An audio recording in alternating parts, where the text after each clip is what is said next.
Bingo, bango, bongo, I don't wanna leave the jungle. No, no, no, no. Oh, yo. What's going on, peeps? Good morning, good evening, whatever time of day it is for you. Thanks for dropping by for the One Piece live reaction. One Piece came out early, and I think most people were late to it. I think some people caught it early, but I don't feel too bad being late to it. Yo, what's up, Badger? I see Young, my squad in the chat. Heavy, Young, Badger. My boy Cliff. Pixel. I seen Espada. Espada. Zach's becoming a regular. What's going on, Zach? How have you been?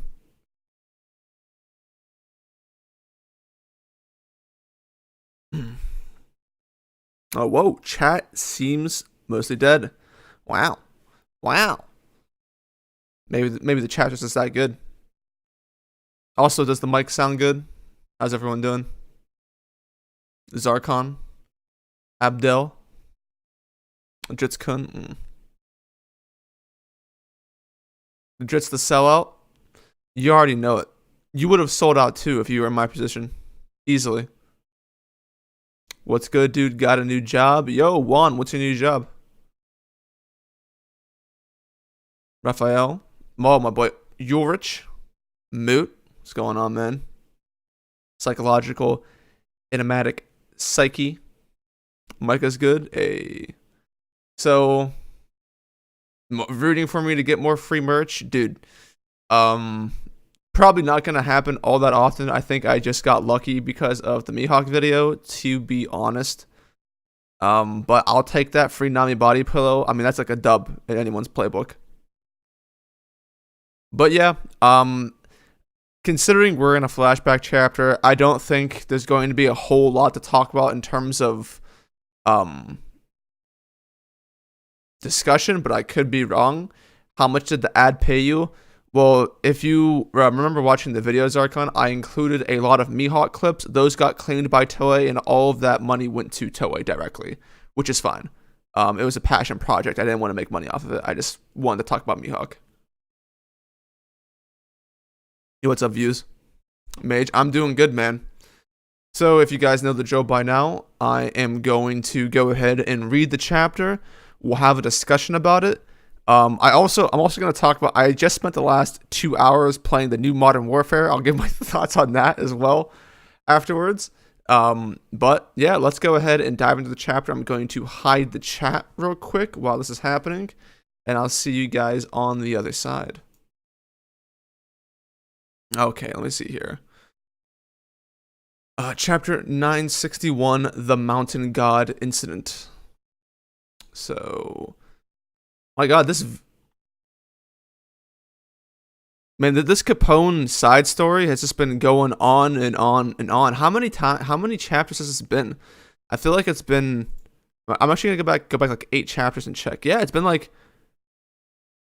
I feel like it's been going on a pretty long time. Not that it actually matters because the cover pages are mostly irrelevant. But that's surprising that's been going on for so long. I'm not sure in terms of like longest cover spreads or like cover stories. I wonder if this like ties a singular event with like one group of people for terms of length. Whatever, let's get to the first page. Also, I'm a little bit, I don't know if this is like, if Oda's done this for every flashback, where it's like if the flashback is more than a couple chapters long, has he always kept everything black, or has he gone with it like it's been like a normal chapter, but we just know from the context of us reading the story that it's been a flashback? I don't actually know the data on that. So what will Odin do about the giant mountain god? Probably just one-shot it. This entire, I'm just gonna say from right here, we'll see how it ends. But the impression that I'm getting is that this event seems completely arbitrary. Considering that I don't think the setup for it was really put into a manner that actually seems dramatic in any sense. I think it was just set up to be like, Odin's cool. Here's how cool Odin is. So this mountain god incident is probably going to be very little, in my opinion. So we see Kinemon. Could the capital really get destroyed over this little thing? It's making some big mom noises. Oink, oink, squeal, squeal. Let me see. Oh, we see Odin. That is why I told you to give it to me. No, please wait. This boar is worth a piece of white gold. I could finally pay off my debts, and then I could. Let me see. Denjiro. Oh, he's fanboying. Is this Taekwon over here? He's even Taekwon's size. He is Kozuki Odin, the one and only. The only adult I do not despise for being a fool. The one man I actually respect. I mean, it seems, I don't know. I'll comment on that later. The mountain god would only come down the mountain if its child was kidnapped. So somebody brought a child here. White boars being the heralds of the ancient gods is ancient knowledge. Being heralds of the gods, not ancient gods, is ancient knowledge. Many assumed it was only a superstition. Who is this guy? We must appease the mountain god's fury quickly. Keep an eye out for a small white boar. If we fail to return to the mountain, the capital will be destroyed. So we see a little piggy walking through, breaks the wall. Oh yeah, so not particularly as big as I thought it was going to be. It is eating humans and whole houses. This seems applicable in size, maybe even smaller than like the giant tigers and gorillas that Luffy and Ace and them were fighting back in their flashback when they were kids. I see generic citizens. Please help me, Kya. Oh, there's a Gya, no Kya. Where have the Kyas been? Someone please help. The boar ate my daughter. This is a nightmare. Blah, blah, blah. Huff, huff, there you are. I finally found you. Hey, you are the boar napper. You stole it from us? Anyway, you must take it back to the mountains immediately. The mountain god is heading straight for us. It is following this little guy's scent. We had no idea this would happen. My comrades were eaten by the mountain god because they have the little boar's scent on them. Nani? Your friend Sue got caught up in this mess too. And Kimon goes, what? Nani? We wanted to get the white boar back from you, so we took her hostage. But while we were making our way down the mountain, making my way downtown, bam, bam, bam, they were all eaten. This is all your fault. Oh, yes, the off-screen drama makes the current drama so much more fulfilling and believable. That monster will come straight here because of the scent. See, Odin's watching. Here it comes. Oh, there it is! This feels so good. So you see the boar stand off with Kinemon. He stole again? How awful. He doing. I will pay you back. Get a real job, Kinemon. If you stay in the Yakuza, you will probably end up dead. Fine by me. Nobody would care if I died anyway. Kinemon just says, give me back Suru. Ouch, why'd you throw a rock at me? Oh, man, that just seems so forced and just so rushed over. Not even really a genuine build-up of a relationship. It's just there already, and boom, bada bing. We're supposed to feel some type of emotional attachment from this. Is that actually intent from this? I refuse to believe that. That has to be just something we just know, and it's just we don't care. Wow. Okay. Lackluster build up to say the least. So Kimon stabs Borkun in the little snouty snouts. And he gets knocked into the building Sanji style. And it looks like it's hard to really tell what's going on in this panel. It just looks like his body's just in the boar. Wasn't too particularly done well, but I guess he put the sword all the way through and I guess he gets knocked away. Stop it, boy! Kozo! If you hurt the mountain god, Wano could be destroyed. I will slice open... Well, at least this guy's like a genuine heretic, you know, like oh no, the mountain god, Hoshiro. I will get Suru back. What kind of god are you? What is this, like... This reminds me to the start of, like, Radiant. Oink! And they're going at it. So intense. Odin says that boy has guts. Guts, man. What a true man. Guts. And we see Denjiro just screaming, "Stop it, Kinemon!" Kinemon gets hurt. He goes flying away. Oink and crash. The pig is somehow setting fire. There's a giant fire enveloping the entire place. Walking around. If Suru dies because of me, then I have no right to continue living. Oi, boar. Is this what you have been looking for? Is this really going to be Kinemon's story for how he became obsessed with Odin? Okay. So, at least it's a nice spread right there. Odin holding up the pig. I like that spread. Looks cool. So he's holding up the little oinker. Kozuki Odin, that cursed child. He is behind another disaster. Yes, the father's dialogue makes this much better. He caused this. I was craving some roasted boar. Give me back my mother. How could you do something so cruel? Give me back my daughter. No, I am responsible for this. Oink! So we see, oh, okay, we're going to see some Odin swordsmanship. Let's see what he's got. There's already 11 pages in. Odin 2 sword style. Oink. Squeal, squeal. And he just cuts the piggy in half. Togen Shirataki. What does that mean? Paradise Waterfall. Okay, so he cuts the little boar-kun in half. Everyone makes Nani bulging eyes faces and tongue sticking straight out. Oh, looks like Kyo was there. Impressive, we should head back. And the incident's over. Tremendous build-up. It is said that an entire village worth of people was eaten by the boar. The capital may have survived, but nearly a quarter of the city was lost. Miraculously, there were no human fatalities. Didn't one guy just say earlier in this exact chapter that his daughter got eaten by the boar? Or I'm going to go back and check at the very beginning of this chapter.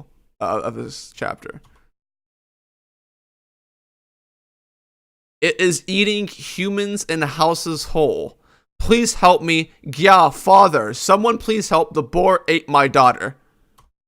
So there was definitely some casualties. That's a lie. Kin-chan wa. So we see Suru just going to Kinemon. What Odin did was so cool. We should probably thank him, but it was his fault in the first place. He is a criminal. He was so cool, I almost cried out in awe. Let me see, Kinemon. Listen, everyone. I have a confession to make. And then Odin knocks him out and says that would be pointless because, you know, he's Batman. He can take it. He doesn't care what people think. I apologize for the timing of this, but wahaha, I see, so I have been disowned. Not only that, but I have also been exiled from the capital. How pathetic, Lord Shogun. It looks like you know the entire Flower Capital has admitted that it cannot handle me anymore. This is exactly what I wanted. Time to head over to the other side of the river. I'll be sleeping there by sunset. I need something to eat. By age 18, Odin had caused the mountain god incident. He's 18 here. He's pretty beefy for an 18-year-old. Look at those legs. Clack, clack.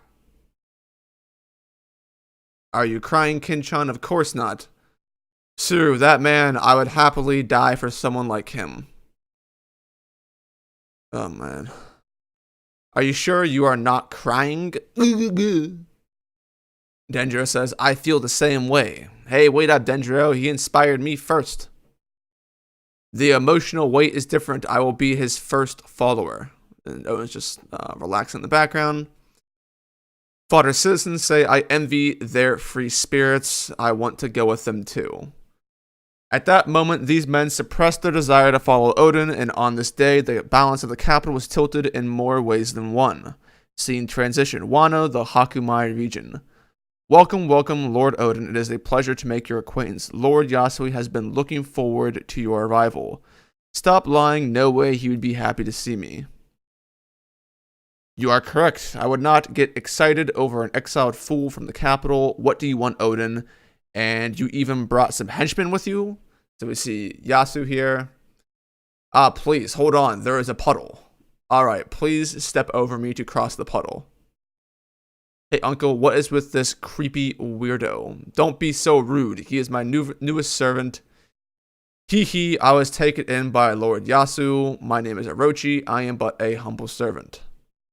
A fateful meeting. One Piece will be on break next week and will resume in WSJ issue number 51. Ooh.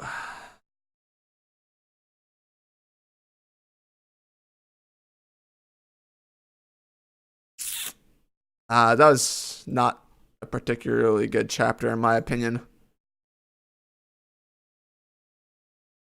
Let's see.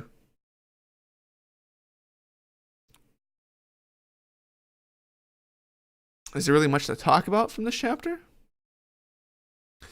Kind of things, it's establishing things that we've done, that we've known about for a while.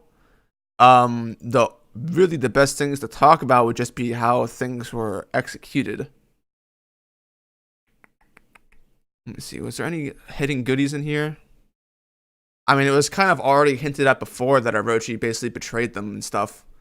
Got onto Odin's good side and then betrayed him. Oh, by the way, sponsored by Coke. Ooh, yeah, that was just a... Odin's flashback is not starting off too well, I don't think. The strongest part of this chapter is definitely Odin's legs. Those are some top tier legs right there.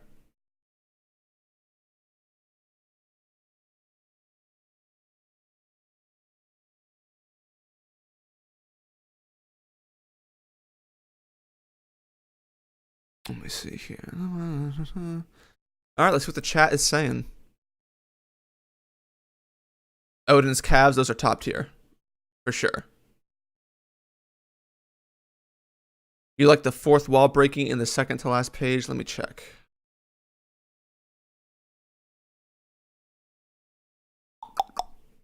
Fourth wall breaking.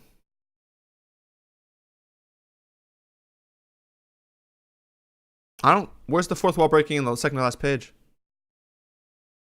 Do I think Odin is Admiral level? We don't know. He could be. Depends on how strong he's going to end up being. If he's Admiral level, he's basically Yonko level. So teetering on it. So we'll find out.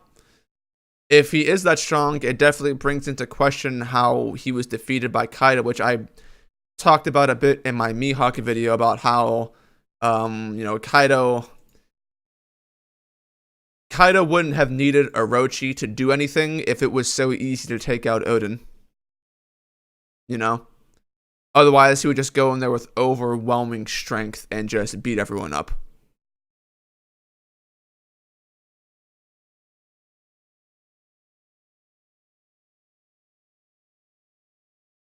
Selling out again? I will sell out as much as humanly possible.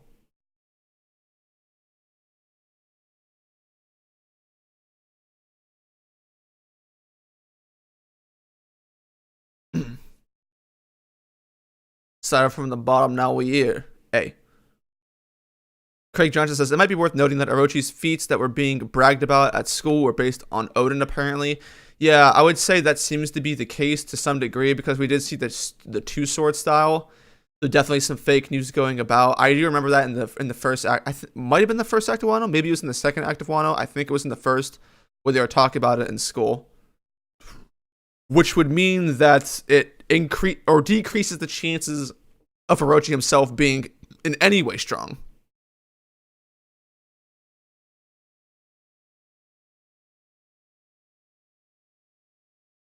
Odin moves look like Zoro's. Oh, he's only done one move, and it's basically a cut. But yeah, I could see these similarities you would put there, although it's not... I don't know if it necessarily looks like Zoro, because we really haven't really seen many swordsmen do anything. But yeah, I mean, people want to draw the parallels between Odin and Zoro, and I think that's fine.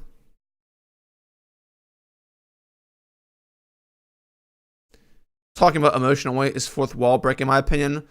Well, no, because they're not... I don't think the comments about emotional weight is different, is fourth wall breaking, because those two characters talking about each other in terms of how they want to follow Odin. So it's not fourth wall breaking in that sense. They're not talking directly to the audience, which is kind of what fourth wall breaking is.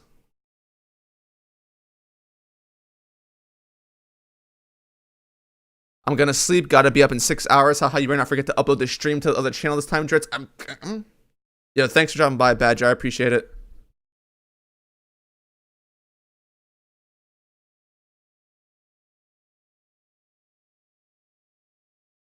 To answer your previous question, Dritz, Oda has indeed been using the black color since the chapter 1 when Luffy was thinking about how Shanks left the mountain bandit to do what he did. Yeah, I thought he was, but honestly, it's kind of hard to remember those little details for me. I haven't gone back and really looked at it. But yeah, I guess that's what he likes to do.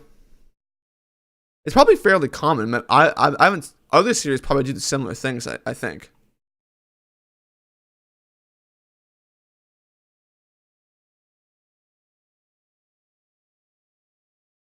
Dritz, I just want to say thank you for keep saying Berserk is godly, that I finally gave it a chance to read, and my god, it is amazing in the Millennium Empire arc right now, and Guts is the best MC. Milk Anime Reviews. You have... welcome to the Brotherhood of Guts, my man. I agree. I haven't read a shit ton of manga, but out of the manga that I've read, and actually stories in general, Guts is by far the best MC, so join the club. I'm glad you enjoyed Berserk. Dritz, just start reading Demon Slayer. Is Demon Slayer good? I don't really know much about it outside of memes, to be honest. Just why didn't you get pre-time skip Nami? Pre-time skip Nami greater than post-time skip? The reason I got the post-time skip Nami one, I kind of mentioned it in my sellout review. The catalog for One Piece designs is not that great on the shop, and the best looking one was that one.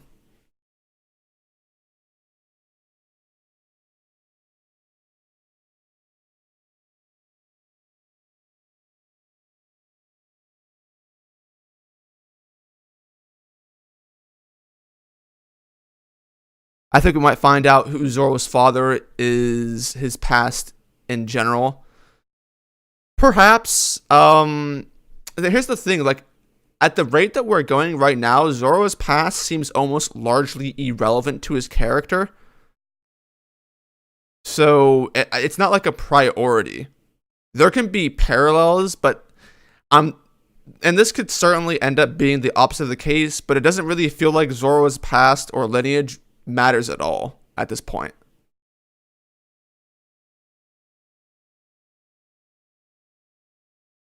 Usaki is going to bloom this weekend, Mason Rudolph or Baker Mayfield, or neither. If I were to put money on him, it'd be neither.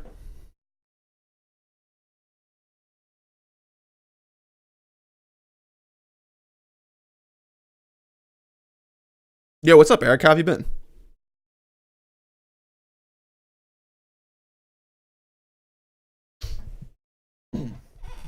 Guts is trash, Dritz. You're objectively incorrect, Joker. Anyone who says Guts is trash has no clue what they're talking about.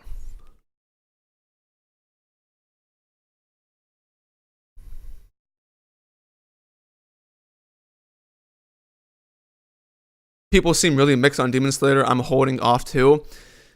I don't know. Like, I haven't really heard too much about Demon Slayer. Like, things that I have heard is that the anime is really good. I've heard that it gets carried off of its animation. I've heard that, it's actually just genuinely pretty good. I know that it's ending soon, so I feel like it's already... I've heard that it's already reached its apex. I've seen people hate on it just because of the fact that it's successful.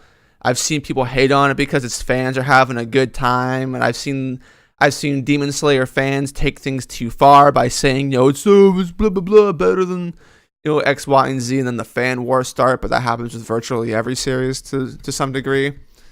But yeah.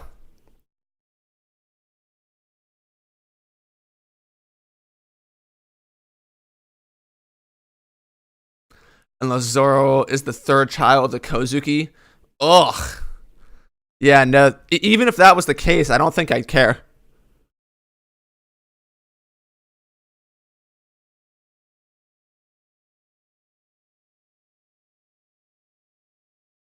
Nami's family doesn't matter either, then, and that's a perfectly valid thing to say. It's just a theory at the end of the day. The only thing I would say holds more weight is that we haven't seen, like, we've gone through 55 plus chapters of Wano with almost no relevance to Zoro's family or his connections to Wano in general. There's been some hints, like, I had a teacher here. Oda mentioned that, the ship that left Wano would basically have no relevance in the story. It's just a small story he wanted to tell. So, unless he's capping to the first degree, it's kind of, I don't know, it's that Zoro's doesn't really seem to, I thought that heading into Wano it would be more prevalent, but considering how detached the Straw Hats are in general from the entire populace of Wano, it's really hard to gauge what the future is going to be. A lot lies, or a lot weighs in on the Odin flashback. We could get some Zoro stuff. I know people think like that dude with the fox, the shadow dude, is Zoro's dad. If that happens to be the case, then that happens to be the case. Whatever, I guess. I don't think it's going to be that important. But yeah, I mean, Nami could easily end up having a past that doesn't matter at all.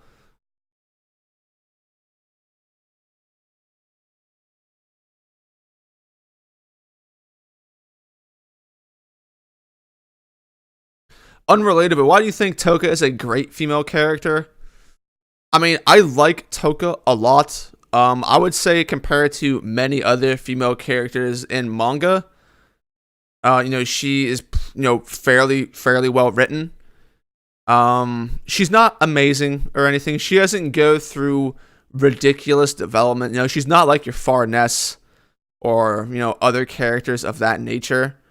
But as far as like, shonen slash sheinens go, Toka's kind of just, one of my favorites. She does have a very good arc in terms of her romantic interest with Kaneki, which she's basically primarily there in the story to serve that role, especially heading into TG Ray. But she has a great arc in terms of, the handling, the child and just Kaneki's feelings.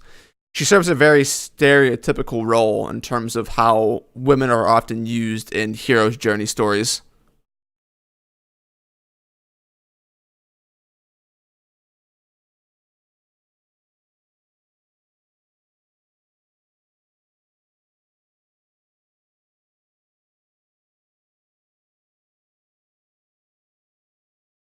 Demon Slayer actually kills characters that should die and barely has any plot convenience for the main characters. Now that is a bold thing to say for a shonen. It's a shonen, right? That actually sounds pretty impressive. Zach says, honestly, if Odin's flashback is short, then I definitely would mind the fact that this chapter was not impressive. However, if his flashback is much longer than 5 to 6 chapters, then I won't mind. Well, I guess I could get into the overall thoughts on these chapters. I do So far, I am not at all a fan of the way these plot lines and the way this flashback has been structured in any sense whatsoever. Especially because like the pacing is already just ridiculously fast. It's just telling you things have happened. Like this build up with Kinemon liking Odin, I think it was horribly done. Odin's presence just already being established, and just so little being there, and everyone just sucking him off. What it leaves me asking is that this mountain god incident literally doesn't matter. Like all of those other things that we were told happened, the monologue in the previous chapter, you could have supplemented this mountain god incident for any one of those events and it wouldn't have made any difference whatsoever. Oda seems to have just chosen this one so Odin could slice something. But very poor character interactions, very no emotional stakes, not a whole lot of good character interactions, rushing of romance and character. Like the Kinemon and Sue stuff is extremely poorly done. Denjiro just like he already idolized Odin. It's just like boom, oh, I want to suck your dick. It's just I don't know. It just feels so forced. It does not feel like it's a good use of time.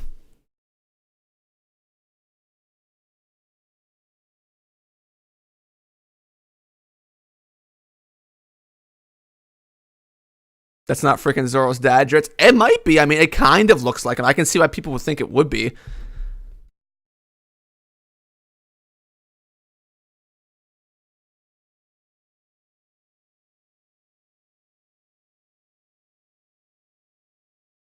What's Wano been so far for you out of 10? Good question, Brendan. I would say probably a 3.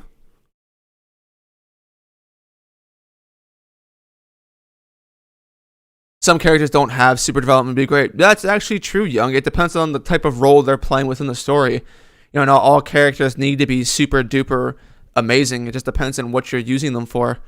Then going back to Toka, Toka wasn't some majorly developed super duper character. She had her development, she had her trials, she had to overcome with the way she viewed the world, and she did do that, and she played a good role in terms of, being a mother and the person to pick Kaneki up when he was down.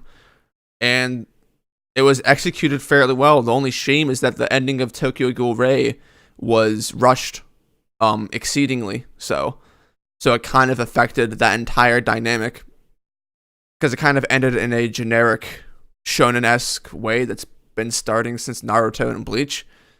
But aside from that, most of the series was very, very, very good.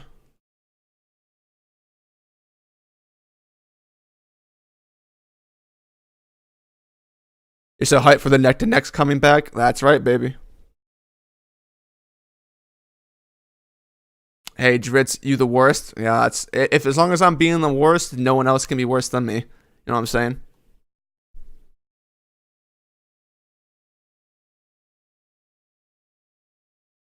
Real talk, Orochi came up from a slave to a king. That's respect. I have some interest in Orochi. And I said this way back whenever we first got like the time travel stuff and like the rush of Odin's story. I made the supposition that I think that Odin basically was being nice to Orochi, and Orochi just took advantage of him, and that's what led to his downfall. I'm interested in if that becomes reality, if Orochi just is a true schemer and took advantage of Odin's kindness and just completely pulled off like a 10 out of 10 heist. So I'm interested in that.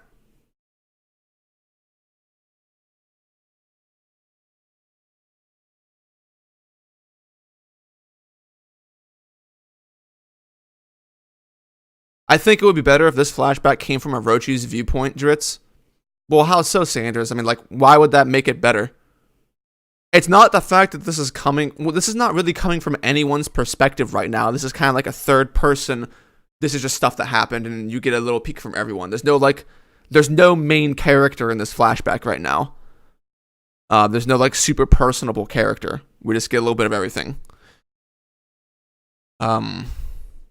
But why would it be better? I don't think Orochi. That's just the fact that being Orochi would make it a better flashback.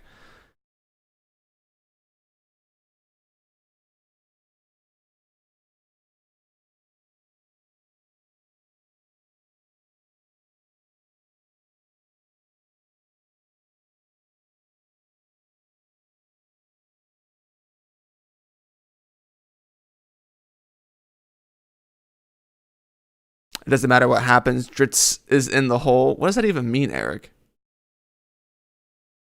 You're wild, Dritz. If that's his dad, I'ma die. I'm just saying, keep your eyes open. You never know what's gonna happen. It's Wano.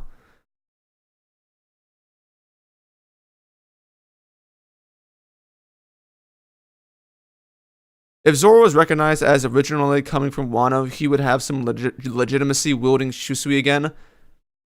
You see, I don't even know if that's particularly relevant. Like, he shouldn't need to be from Wano in order to, gain relevance to that degree. There's other ways you can justify doing it.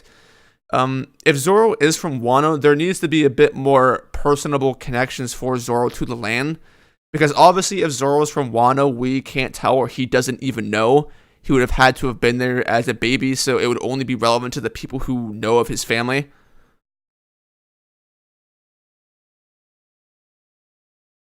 Remember when people on stream said Owen's flashback changes your view, Dritz? Yeah, well, people are gonna say that. People have high expectations, but like, especially for flashbacks that are primarily focused on character events and characters, there should not be like it's just a setup chapter. You know, you just gotta wait for like the other event. And I saw a comment on Twitter from Hemmings that could not have been more true. It's always set up for the setup when it comes to these chapters and people defending them. There's like rarely ever any good payoff. I don't know. I feel like these chapters should be way higher in quality than what they actually are. But perhaps I'm misguided in that view. You hosted in the next Reverie, that stream is going to be Dritz versus the community. Maybe I could cop a W against the entire community, but I don't think the major One Piece influencers would be okay with me hosting the Reverie. I think I will get strongmanned out of hosting the Reverie. Have you talked about Modern Warfare yet? No, I'll give that a little bit more time, and then I'll talk about Warfare because it's a yikes game for me.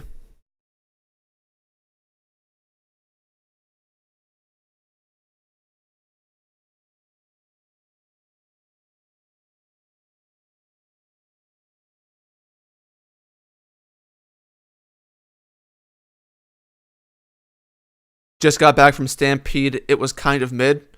I've only heard good things about Stampede. Devil Lake, are you trolling with the mid stuff, or is that 100% negative mindset, Dritz? I honestly don't think that I'm really I'm not being confrontational with my opinions. I'm just saying it how it is. I don't really think I'm in a negative mindset right now. You are so deep in the wanna suck mode that it doesn't come back.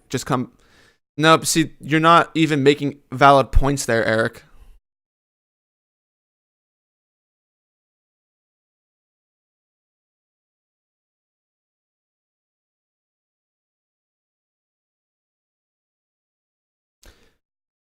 Is Berserk that good, Dritz? I'm catching up to the Attack on Titan manga, and I was reading Kingdom when I actually caught up to Attack on Titan. I might read both Berserk and Kingdom. Well, I mean, you should probably know how I feel about Berserk by now. Berserk is my personal favorite manga. It's not a manga that's for everyone, but if it appeals to you, then I don't think there's any way you won't love it. And since you're already reading Kingdom and Attack on Titan, then you might as well read Berserk as well and see how you feel about it. I think Berserk is awesome, and I would definitely recommend it.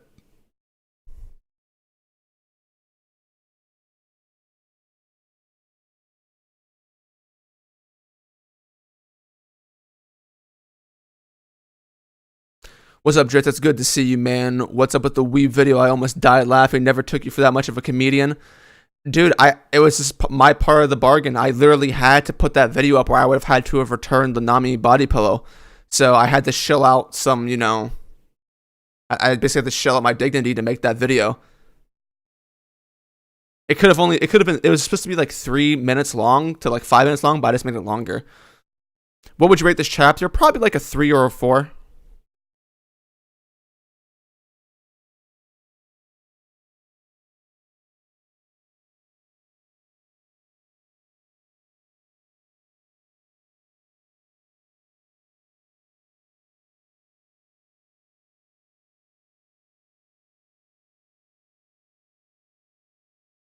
Is it just me, or is that boar way out of proportion? Shouldn't he be mountain size? Well, mountains are all kind of relevant. I mean, in the previous chapter, we couldn't really see how big it was. Then in this chapter, it wasn't actually that big. But, that's just hearsay. They call it mountain size, but so you can chalk it up to that. It could have been bigger, but on an island as small as Wano, geographically speaking, how could the boar survive? Because we know that people can travel to and from Wano in basically in like 30 minutes, so.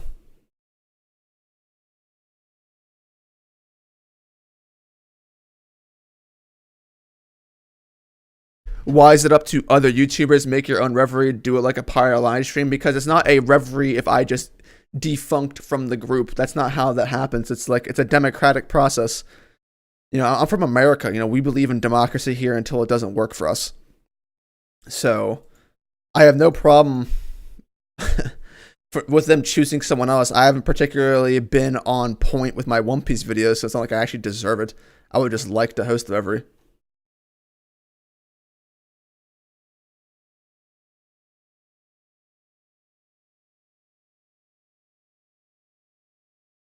Yo, just on the chat, Dritz, how do you feel about the chapter? I think it was just your average exposition chapter.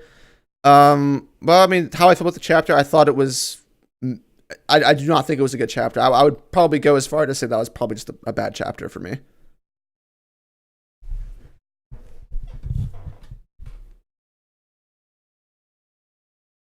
Dritz, have you ever watched Vinland Saga? Check it out if not. I have not. I mean, I've seen some clips from the anime just because they've been on my timeline on Twitter. I have no idea what Vinland Saga is about, but I have been recommended dozens of times to check it out. It's on the list.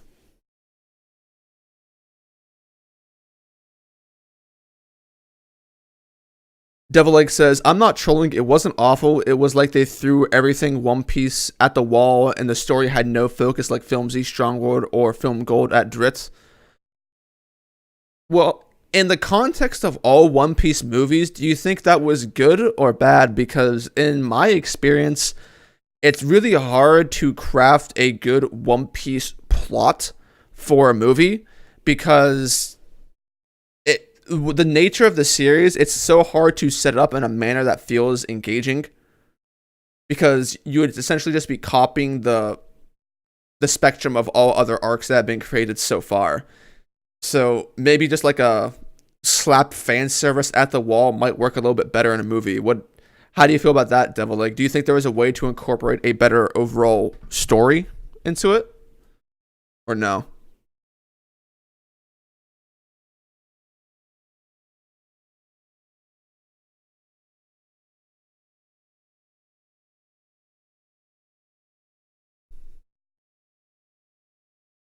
Just did you ever get around to buying a Switch? Are you looking out for the new Pokemon? I have not gotten around to buying a Switch. I've been saving up my paychecks. I am trying to get a car so I don't have to bike everywhere. Oh my god, I biked home from work today, guys, and it was like 15-mile-per-hour wind just blasting in my face as I was pedaling. I almost died. My legs were absolutely destroyed by the time I got home. So I'm hoping to get a car pretty soon, and then after I get a car, I might get a Switch? Question mark. I don't know. Maybe. Maybe.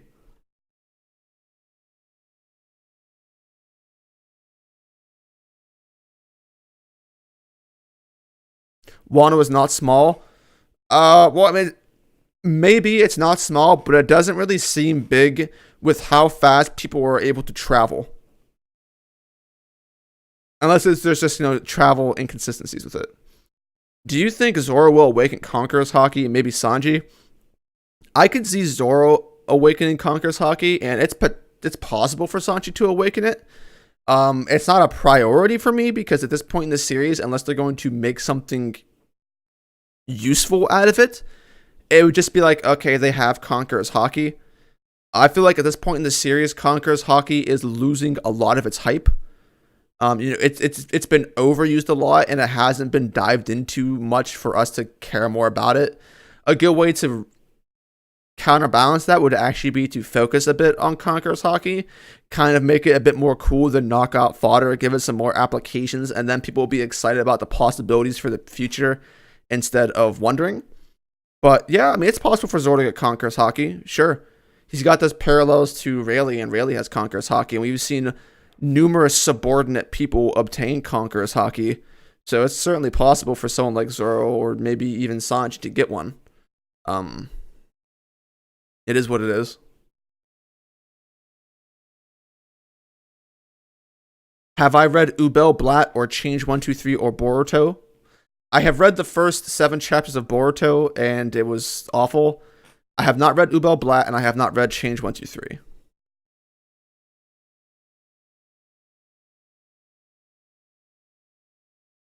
Six out of 10 or so for me this week. Oh, that's what Eric's rating of the chapter? Classic setup chapter.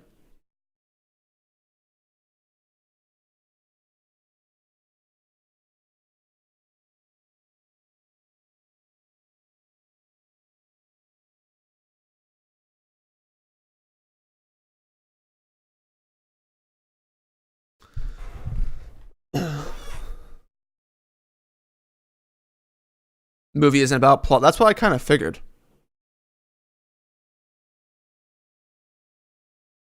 Stampede was great for me. I love to see all of those characters. Also, why am I looking? I need to bring the chat over here, so I'm kind of looking at the camera. What am I doing? Okay, here we go. Boom, bada bing.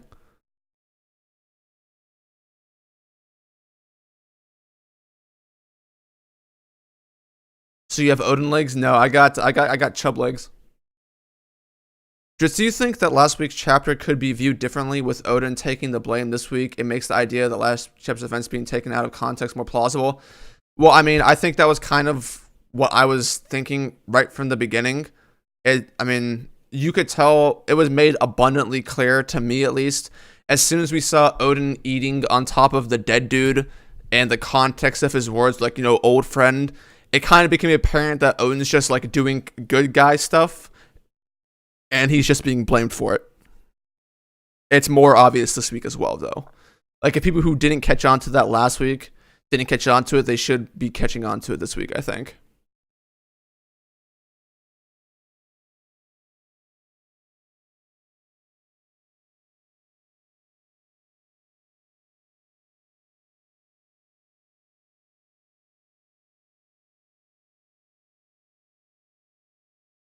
Devil Falls Up says bad because this movie actually had every One Piece character minus Moria appears in it, and because of that, Foxy and Buggy got more screen time than Nami and Robin. So it's just like, an average One Piece arc where all the side characters get more screen time and more things to do than the girls. So, I mean, do the Straws even really do that much in the story? I don't think so, right?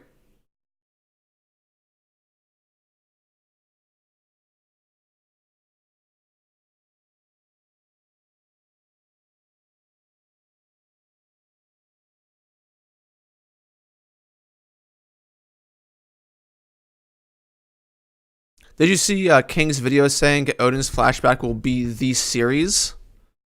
What does that mean? The series? I saw King put up an Odin video. I didn't see what it was though. What was it about?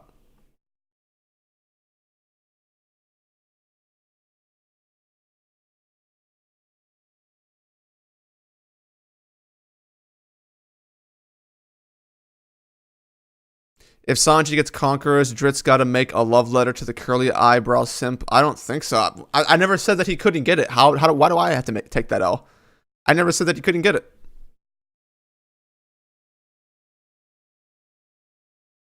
No, Usopp and Luffy were the only relevant ones.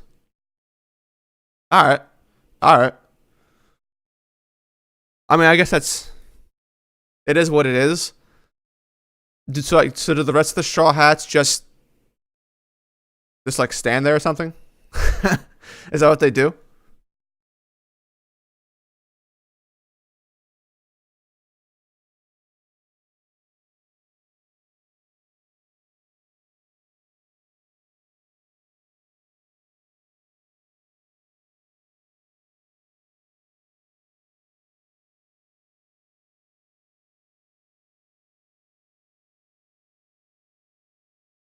Sorry, it was Odin's flashback being the best flashback in the series. Oh, I mean, that's still possible. It's not. It doesn't have a good start. It has a pretty bad start so far. But it's certainly possible for that. Yeah, I mean, with the amount of buildup that has gone into and the Odin agenda has been heavily pushed, perhaps a bit too much. But the expectations for the flashback should be fairly high. So yeah, I mean, it's completely feasible to think that Owen's flashback might be the best. Although, in my opinion, it would have to do quite a lot to even touch to skim Robin's flashback for Ennie's lobby, because the context of Ennie's lobby was so much greater than what we have right now in Wano, and Robin was a much better character, and the flashback was much better so far. But anything can change in the time period. Anything can change.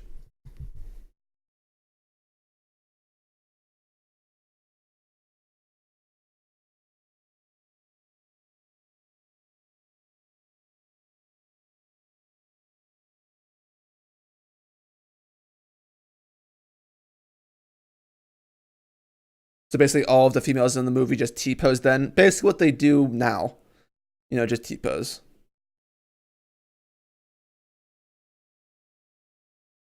Dritz, what are your thoughts about Luffy and his crew? Do you think there needs to be a change so they can be better? Oh, yeah, absolutely. I mean, you guys or it should be said that I'm not a fan of the Straw Hat crew as an entire crew at this point in time. They need to be way, way better. Way better.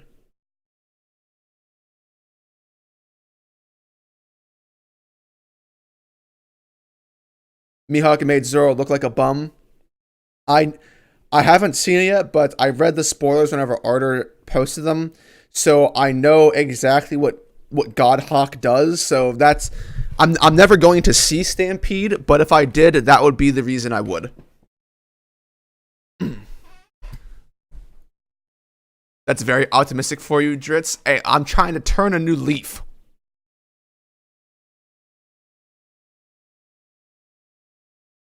Yo, Matt B. Yo, Matt, what's going on, my man?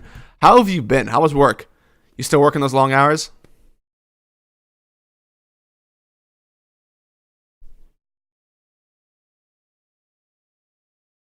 Mm. Mugiwara Matt Sensei B.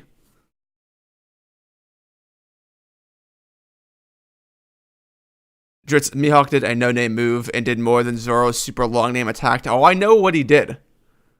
I know what he did. Mm. And you just that's what I'm saying. You don't fucking test the Godhawk. Hey Dritz, since Frankie and Usopp are modifying their raid suit, what do you think changed? It would be awesome if Usopp made Sanji a weapon. I know it's wishful thinking, but a man can dream. Well, Usopp's never really made Sanji anything. I don't really know outside of aesthetic changes if Usopp will make it. It would be really cool to see Usopp expand his, repertoire with weapons to different characters, but I don't know what they could possibly add. Maybe some pop green stuff or just enhancing the abilities that already exist within the raid suit. I'm sure there'll be some comedy in there as well. Like like how Usopp first made the climb attack for Nami, how it's like half of a meme. Because especially because it's Sanji, because Oda's not going to do anything Sanji related unless it's unless it backfires. So work was good, man. Working the 5 a.m. to 2 p.m. now. 5 a.m. to 2 p.m. Matt, don't you sell parts? Aren't you like a salesman? How the hell does that even work?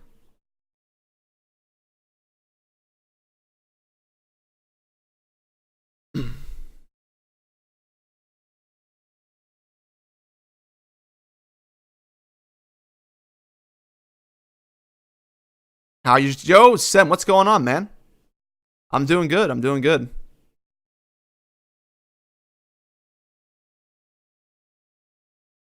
Dritz, what do you think about there being another level to King's Hockey that only Roger reached and Luffy has to reach? I agree with there being another level to King's Hockey, but I don't agree with the premise that Roger was the only one to reach it. In the middle of coloring a Berserk panel. That's what I'm talking about.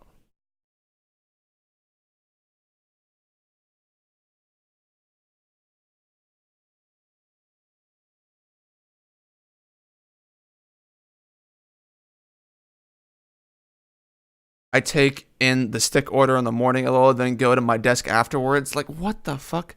That's such a weird schedule.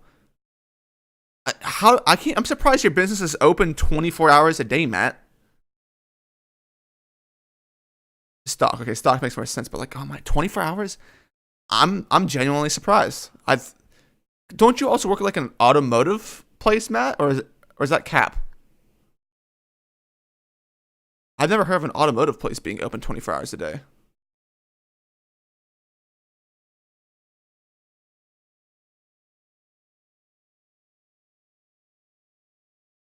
Oh, also, I'm going to give my quick thoughts. I just played 2 hours of the new Call of Duty Modern Warfare.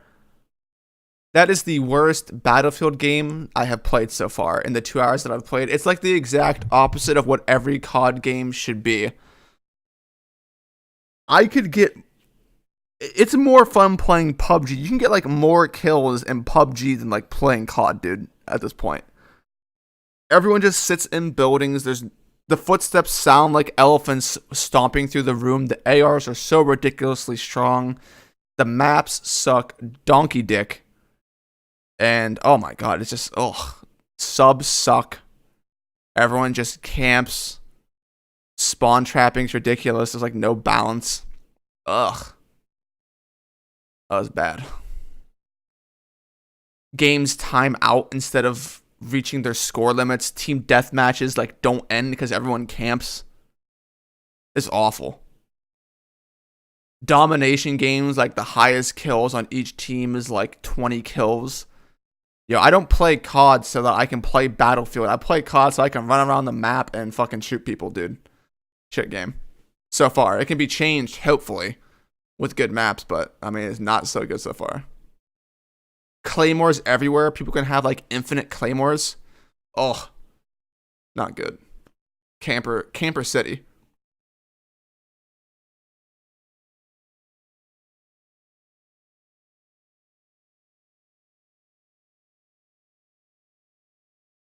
Am I misremembering, or was there something about Shanks having the highest bounty, or either of the Yonko? There was a little ad put out. It was like a little note from the editors basically speculating whether or not Shanks was the highest.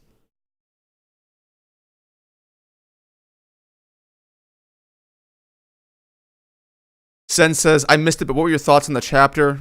Sen, overall thoughts on the chapter is I did not think it was a good chapter. I would say this is probably a bad chapter for me. Did not enjoy it.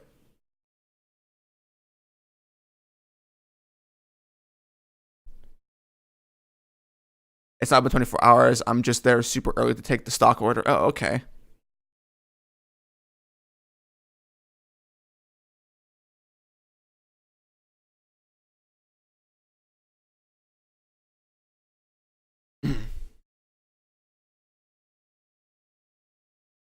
Did you think Emu was planned? I think maybe the idea of Emu was planned, but when and where, probably not, because that's pretty late into the story.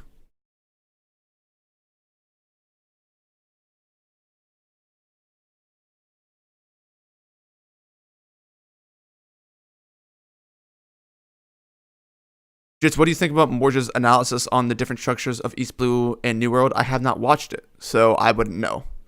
I haven't watched a One Piece video in...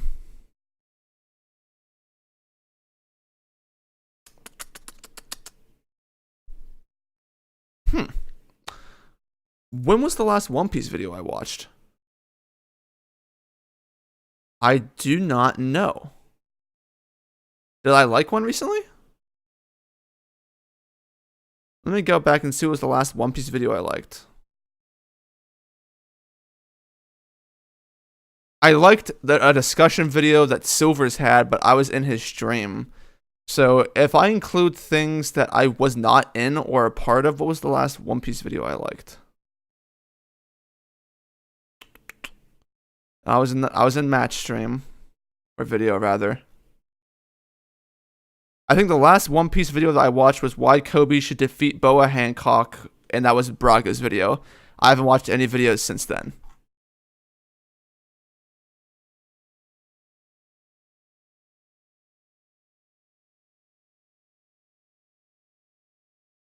I hate claymores. Claymores are fucking retarded, dude. And also, it's also the footsteps. The footsteps in the new COD game are ridiculous.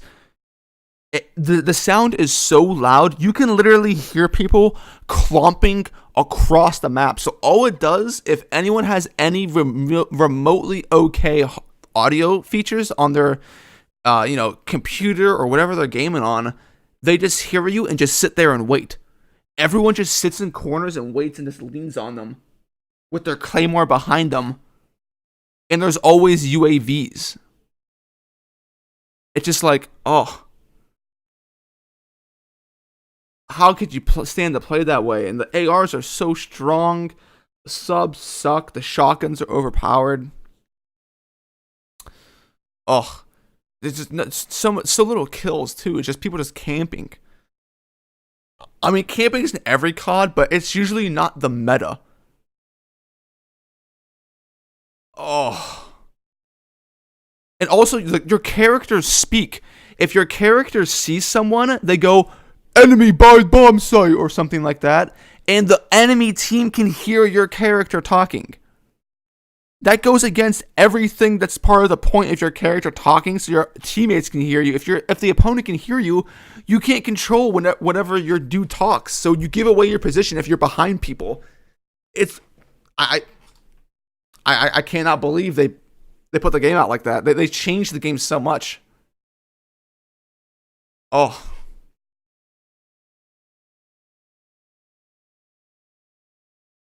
What do I like better, Cracks in the Blade or Bonfire of Dreams? Oh my god.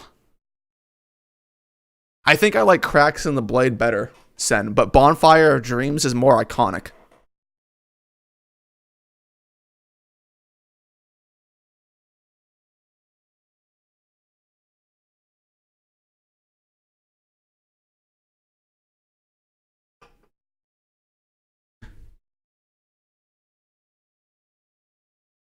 Sounds like any COD game. No, but like there was such a huge difference between like I hated COD Ghost, but I played that game a lot. Modern Warfare 2, Modern Warfare, Black Ops 2, Black Ops, like there is such a huge difference in the games. There's oh my god. You basically don't get kills. Everyone camps, and it's so slow paced. Like if I wanted to play a slow paced game and get little kills, I would have more fun playing at BR. They fucked up with the new COD. I mean, I hope they put out some patches to fix it. Also, the map's broken. The mini map's broken. You can't see where people are shooting from. It's like, oh, fucking trash, dude. Yo, what's up, Christian?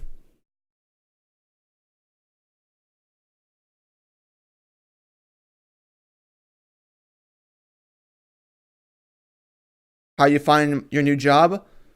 Honestly, oof. The new job has been going pretty good so far. I've been making a positive impact. I'm becoming more independent faster than I thought I would. I thought it would take me like 3 to 4 months before I was just out doing my own thing. But I'm already kind of holding my own in the office. So I think I'm making a good impression on the people around me. So far, so good. So far, so good.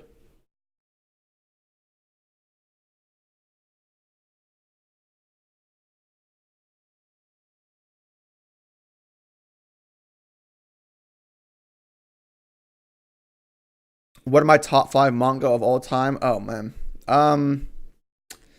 Berserk. This is not aside from Berserk is number one. I don't know what the rest are like. One Piece, Tokyo Ghoul, and the rest are kind of like question marks. I would have to really, really think about it.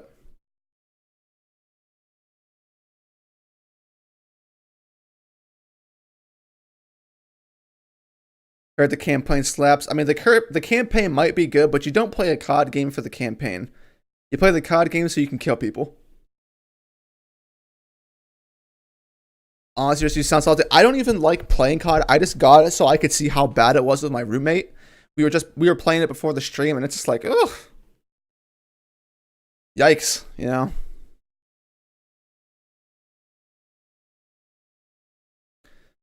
Christian says thoughts on the chapter. It was just resolving the problem from last week. My thoughts on the chapter, Christian, is I thought it was a bad chapter. Um, but we'll see what happens from here.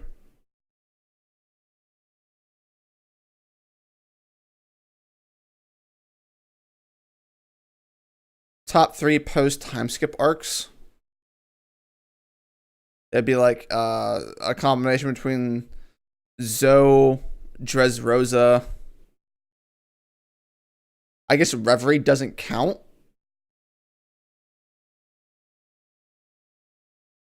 And Punk Hazard.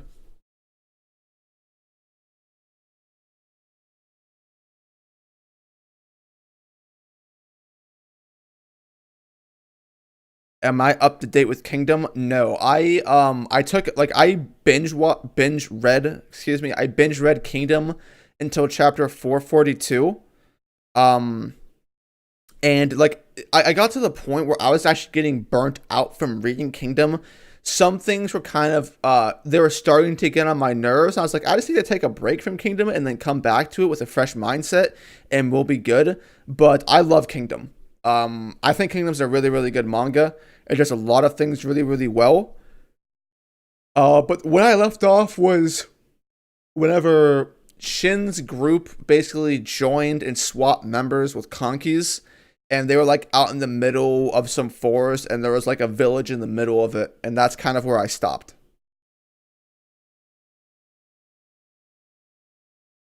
You refund it? No, not yet. Not yet. I'm still gonna play it some more just because it's not like I got mad playing it, but it's like it was not that fun. Especially Ground War sucks in the new COD.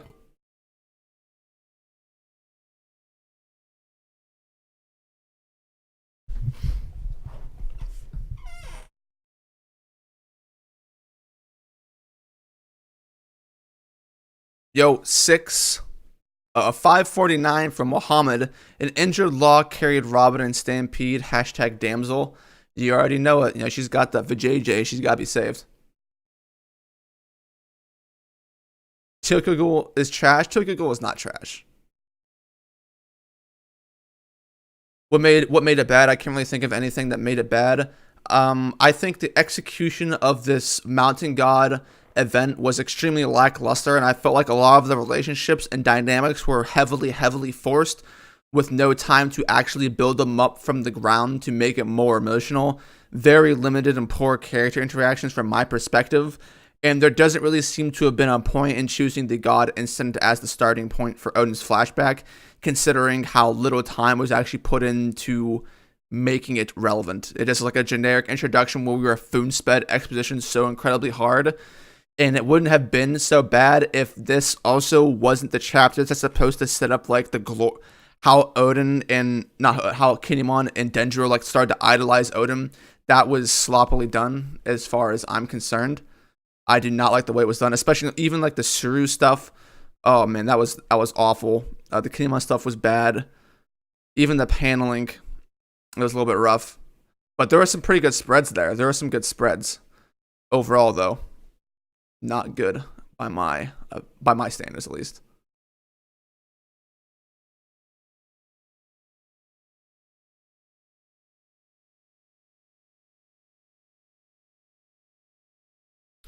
When I binge and come back to Kingdom, I just get lost. Can't remember half the characters, honestly. Do you know what I've found is I've read a little bit, like I've read a fair amount, I would say, of Chinese based manga, and I don't know why, because I can remember Japanese names better, but whenever I read Chinese manga, I forget almost all of the characters' names fucking instantly. I cannot remember them, and I do not know why.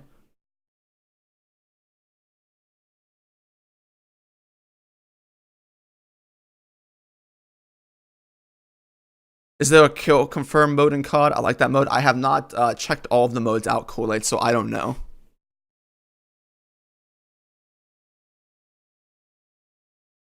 Have you seen the meme pixeled in your Discord in general? I have not. I haven't been on the Discord too much today. What are my top 3 Berserk arcs? Ooh, Golden Age, Conviction arc.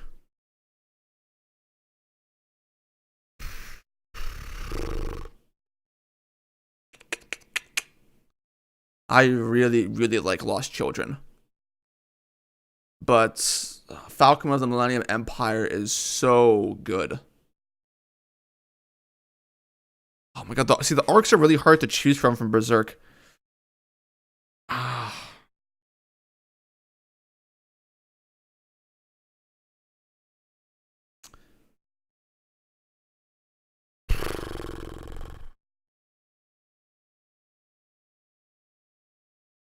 Yeah, I would probably say like in the order, kind of like Eclipse, Conviction, Falcon, Millennium Empire.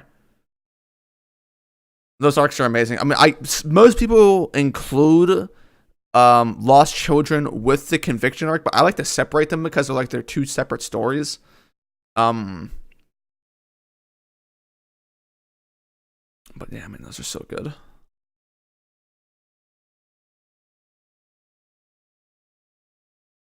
Yo, what's up, Michael? Oh, you peacing out, Kusop? See you later. Just when is Miura gonna give us Berserk Monthly again? The wait is killing me, so I can only imagine what it's like for you. To be honest, um, I like as much as I would love to have Berserk back a lot. I am actually not really like upset at. I am not upset at the hiatus at all. Like I'm completely at peace with it. I'm just excited for Berserk.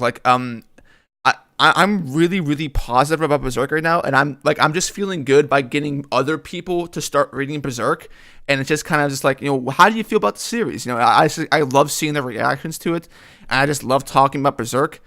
I want it to come back ASAP so I can get that greatness, but I completely understand where he's coming from. I would rather get good quality chapters than just pump it out. Pump it out if you're not ready for it. Pump it out. I want this. I want the content. So I completely understand. I think Falcon Millennium Empire is better than Conviction, but that's just me. No, like honestly, I go back and forth, Sen. I the Golden Age. I honestly, some people think that Falcon Millennium Empire is better than the Golden Age. I've seen a lot of people think that Fiji, that's his favorite arc in Berserk right now that he's been through. He's on the boat arc right now, but his favorite arc is Falcon Millennium Empire. And like it's from the casual perspective, almost the only thing people know about Berserk is that the Golden Age is in the conversation for one of the best arcs of all time. That's all most people know about it, and they get the meme of it, and then Berserk drops off, but I don't think it does, really. I think Berserk actually keeps us in quality, and you can make the arguments for improved stuff. So, Conviction was amazing. I don't think Conviction was as good as the Eclipse, because the Eclipse is such a great ending, but the Conviction did a lot of great things, and it builds up for the Falcon Millennium Empire, and I mean, those are really, really, really good arcs. For me, I still like the Golden Age. It's kind of like comparing the Lord of the Rings movies. The Fellowship, for me, is always my favorite. It starts shit out. That's how I kind of like it. Even with the Way of Kings, I like the Way of Kings the most. But many people have different interests. I think that's what kind of makes it good. Lots of debate with it.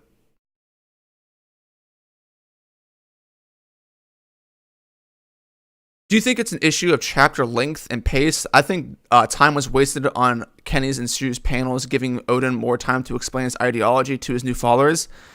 It's kind of hard to say, for me at least, Christian, which one is more prevalent than the other. I think it is probably the number of chapters and just maybe pace. If I were to say one thing over them, it's probably pace. I don't think there was really enough time spent and then set up with the characters involved in this God Valley incident to really make anyone care about anything, or to really make it believable in a sense. I don't feel that kind of connection, and there's really no main character yet. Odin's not the main character. Kinnemon's not particularly the main character. I guess he's the most main character out of all of them so far in an Odin flashback. But no one really stands out so far. And that's kind of been like what has been going on with Wano so far, is there's not a great supporting cast. I don't feel like it really started off that well. A lot of the dynamics were just like, we're like being dropped in the middle of something. And I don't think it's really fleshing out really well currently. The Boar thing was very underwhelming as far as I'm concerned with the characters involved.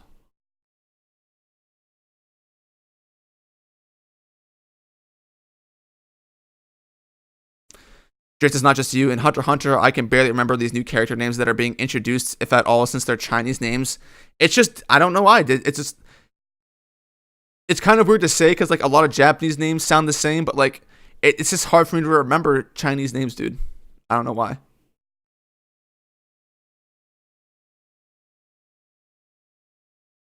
Was Berserk a monthly before? Yeah. Yes, it was.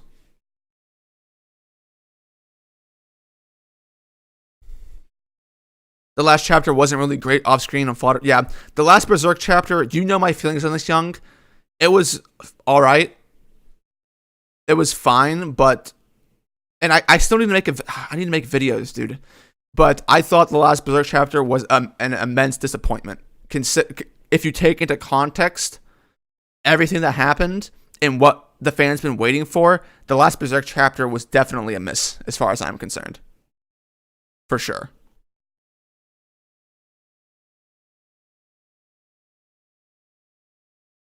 I'm kind of one of those two. I like Golden Age and Millennium Falcon pretty much equally. Golden Age just has the nostalgia behind it to give it that push. Agreed. Favorite arc is Lost Children. Lost Children is so good. I genuinely love the Lost Children arc. Please stop reacting to One Piece. You don't have to watch my videos, retard.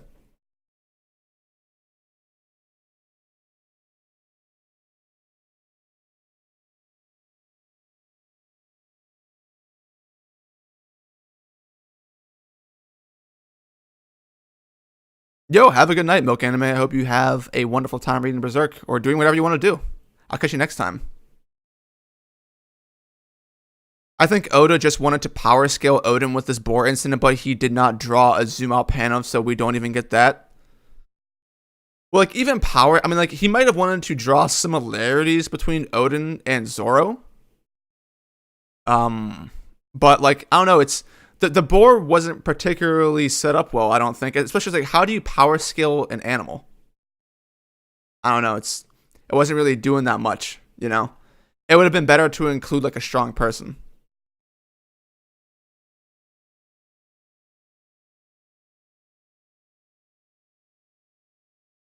Is Naruto worth the read? Yeah, I think so.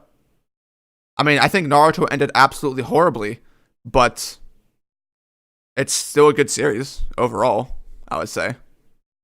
Sure, go ahead and give it a read. If you don't like it, then you don't have to read it, but it's worth a try. Why did Miura stop consistently releasing chapters monthly? I don't know the actual story behind why. I think a lot had to do with health, interest, and him actually wanting to take time to plot the story. And a lot of people don't really know this, but a lot of Berserk was completely not planned. Miura had nothing planned in Berserk until starting at like the end of volume 3. Like, he had no idea what the hell he was gonna do. Half the stuff that he made, he just tied into the story later on, and it just happens to work like almost perfectly. But, you know, Miura actually spends extensive periods of time to do research now. Plus, he's gotten better at drawing, and he does everything himself. And it takes literally forever because, you know, you could put like half of Berserk's panels just like in a library.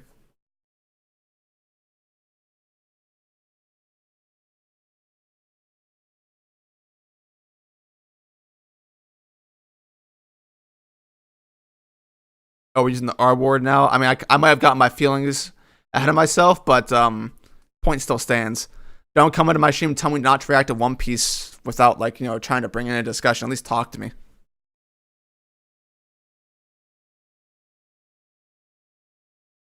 A Berserk Miss is still better than any chapter in One Piece so far. I mean, that's facts, man.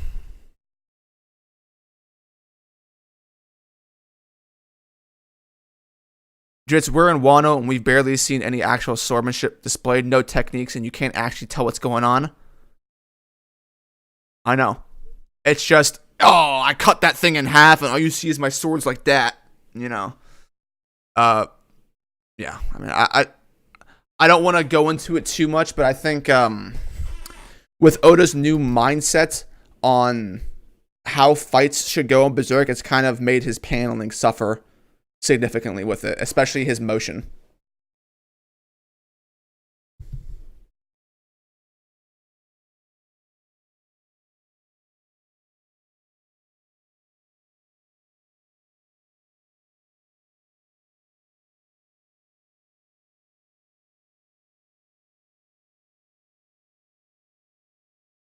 That nobody died for some reason stuff is getting too stupid too. It feels like I'm watching Looney Tunes.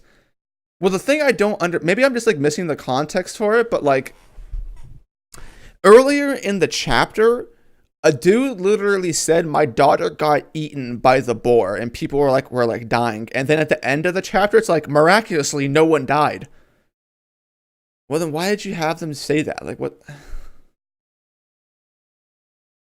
I don't know, like the giant pig attacking the city is just like, okay, are there other guards? Why aren't they doing anything? Is there literally no one else in Wano? Why did it take so long? Why do we care if the pig can just randomly show up and just slap things aside? Like, it just literally came out of nowhere. It's like, there's like no reason for me to care about these people, about this pig. There's no real stakes. I don't know, it just wasn't that good.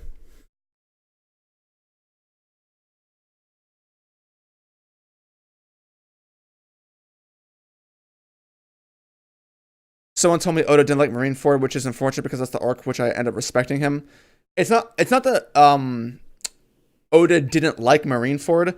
Oda said that he didn't think Marineford would be nearly as popular as as it was. Basically, he just didn't think like the story elements part of it would be that awesome. I don't know what part of Marineford that he started thinking of. He's like, people just aren't gonna like this. Like, especially coming off of Enies Lobby. I don't know how Oda didn't piece together. It's like, well, Enies Lobby is like the best thing I've done, and this is kind of just like similar to that, but like in some ways better, in some ways worse. I guess he was just, just didn't. Well, the other shots are in it. People aren't gonna like it. Not the case.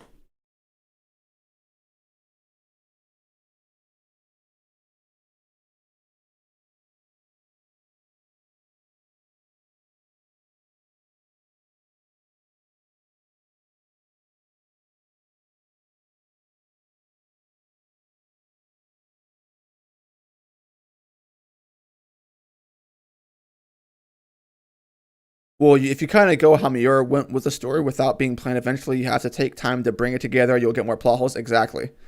And it also helps that for Miura, Miura actually has interviews talking about this. If you go back and read Miura's interviews, he's actually an incredibly smart individual, especially from a psychological level. He has a pretty good understanding for human interactions, which is it's fascinating to see that from him because he doesn't have a huge background in it. Um, but Miura basically said it's actually to his advantage that he was published in a not popular or well respected magazine that actually helped him as a writer create his story. Because much like many other authors for manga, he just threw out an idea out there. It's like, oh, please let me get this shit published. I just want to publish this shit, please. Oh my god, it happened. Now I have to make a story. What am I gonna do? I don't know. I'll just write some stuff. And because his magazine wasn't that popular, wasn't that popping, he's like, well, I can take some time to actually think about my story. That doesn't work so well for other magazines that are popular like Shonen Jump and stuff like that.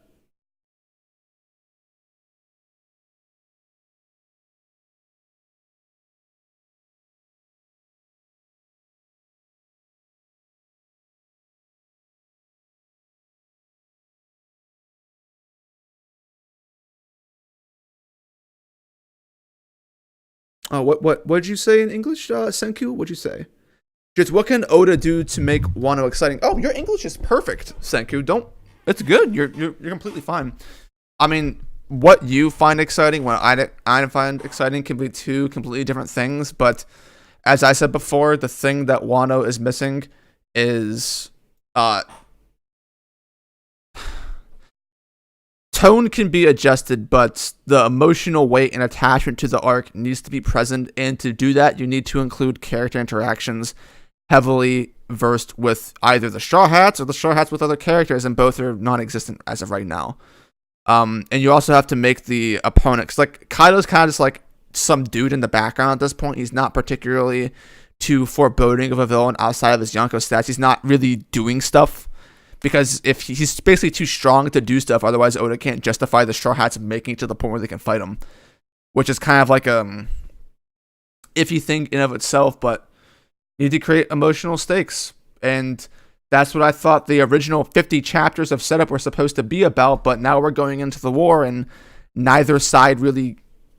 There's plot holes. Regardless of plot holes, the characters aren't too involved in the arc right now,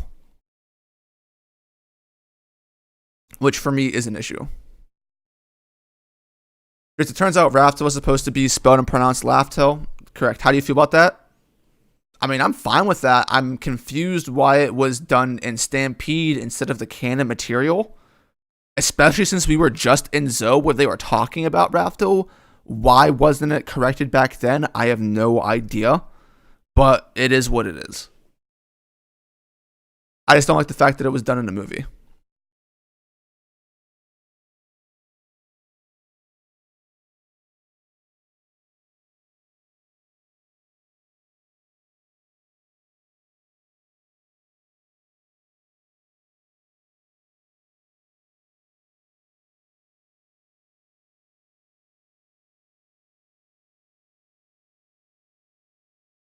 I have all this on my iPad, so annoying to navigate.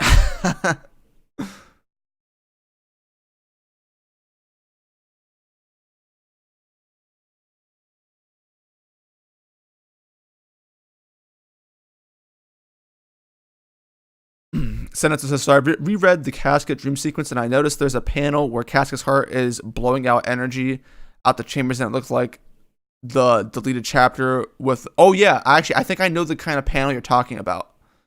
Sen, I know the panel you're talking about. That might be like an homage to it. Dritz, do you think Sasuke's character essentially saved the Naruto series? Well, I mean, it's kind of hard to say save, but that I would say most people, for good reasons, liked Sasuke much more than Naruto for a significant part of the series. Sasuke's character, I think, is kind of like the part that keeps you attached to the Naruto series, for sure. For sure. A lot of shows actually have that as well, where the main protagonist isn't particularly amazing. It's usually their counterpart that is the best part of the series. Naruto's kind of the same way.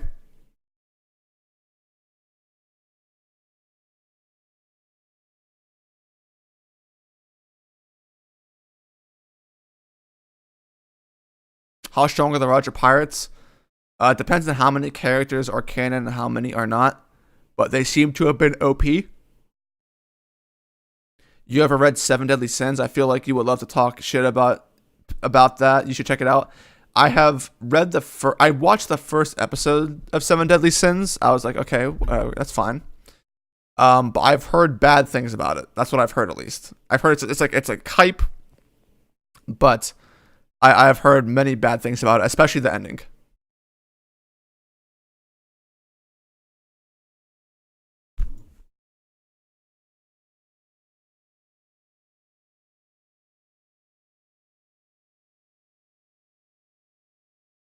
Have I read Komi-san? It's cute. I have not read Komi-san.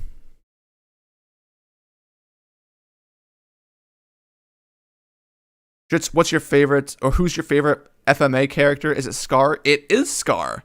Scar, this is actually very common, especially in FMA. The favorite characters in FMA are usually Scar, Mustang, and Greed is usually actually up there in the favorite characters as well. A lot of people really like Greed, but those are the most common characters that like. Fear Bradley's also up there, from what I've seen polled in the community, but those are generally the most favorite characters.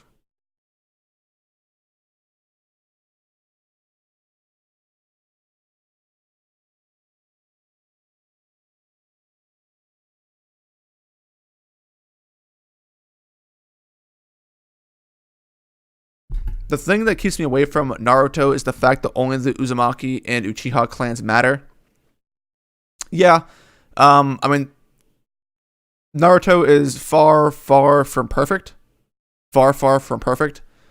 There's a lot of mistakes in the series, which I mean, it can still be entertaining, kind of like One Piece, where like, I'm not happy with the way that One Piece is right now, but there's still a lot of great in One Piece that I would still, I still recommend the series to people.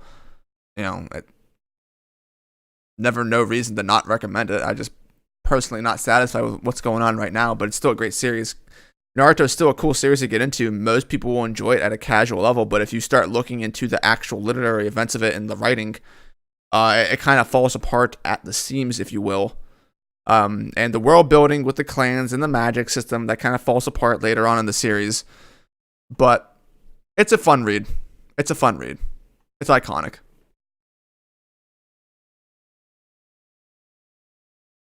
Am I planning on making that a kind of video? Yeah, yeah. I mean, I plan on doing a lot of things, but I'm so inconsistent that you can never count on me.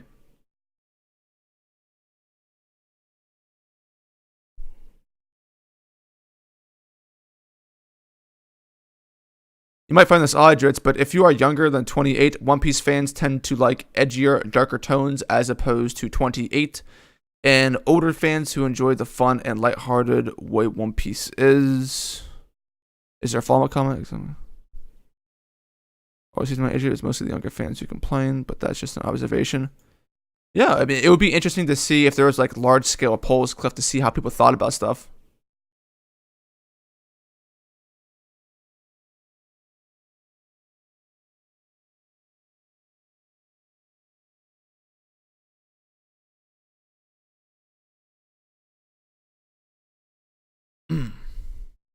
You like soccer at the moment? That's a cap.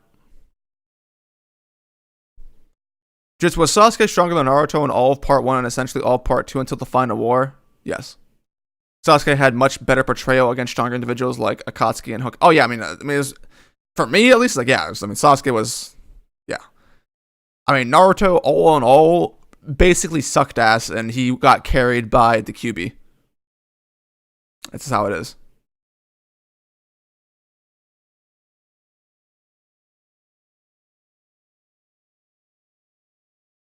Dritz Kishimoto could teach Oda a thing or two about fights, to be honest. Yeah. Yes, he could. That's One Piece has great world building and better characters than most of the other shonens, but it's one of the weakest areas now outside of characters now and pacing is definitely fights. One Piece is not particularly known for its fights. There are some fights that are cool, but it's not because the fights are like awesome. It's because of the arcs that make them cool. Kind of like how, fan favorite fights like Luffy versus Lucci, it's not the most amazing fight at all. But it's because of how emotional the fight is that makes it really cool. Whereas other series generally have pretty interesting and dynamic fights that are more fun to watch. One Piece struggles with that pretty heavily.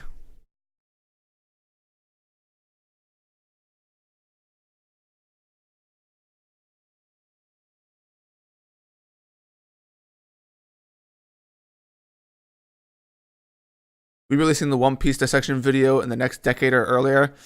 Could be in between the next decade or two.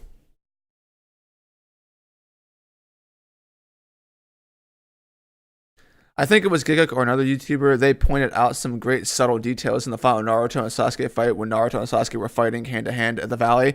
I mean, the final Naruto and Sasuke fight is amazing. Naruto had the worst time skip ever seen. That was not a great time skip, not at all.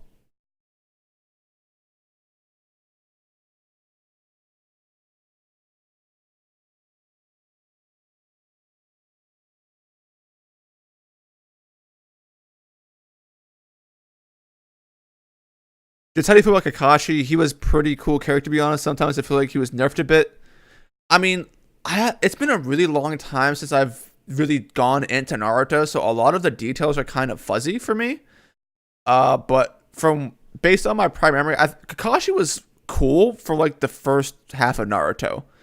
The second half of Naruto, Kakashi, it felt like Kakashi was literally the only ninja in the entire Naruto universe who suddenly had to obey the rules of chakra conservation. It's like, oh, Kakashi sucks dick, and it's like, oh, never mind. Kakashi got these OP bullshit power ups, and someone from the dead gave him a magical ass pull from time. That was awful. But Kakashi was really, really dope, and then kind of just like the power creep of the series kind of put him in an awkward spot.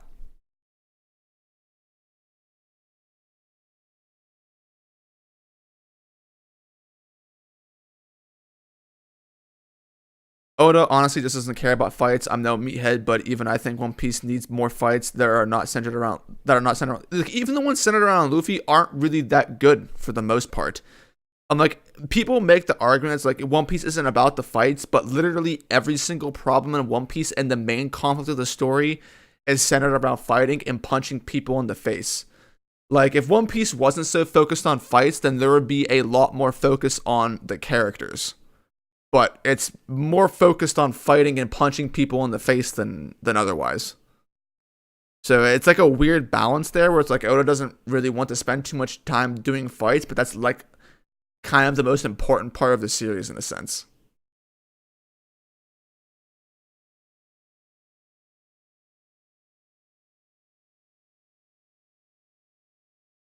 Just what is your favorite fight in Berserk? Favorite fight in Berserk?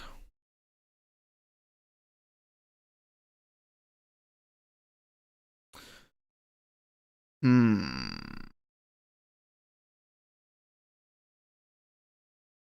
Might be Guts versus Rosine. I also like Guts versus Silat. Guts versus Zod. At the beginning of the, or I guess this would be at the end of the conviction arc is amazing. I really like that fight. Um, Guts versus Griffith part 1 and 2. Both of them are good.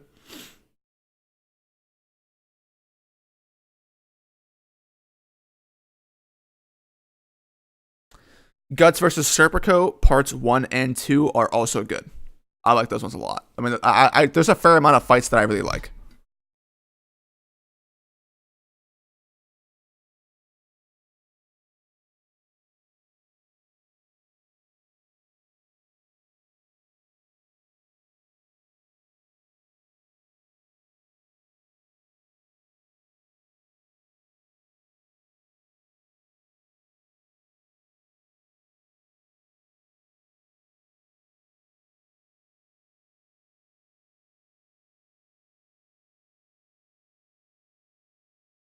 Just what are some things you like about Sasuke?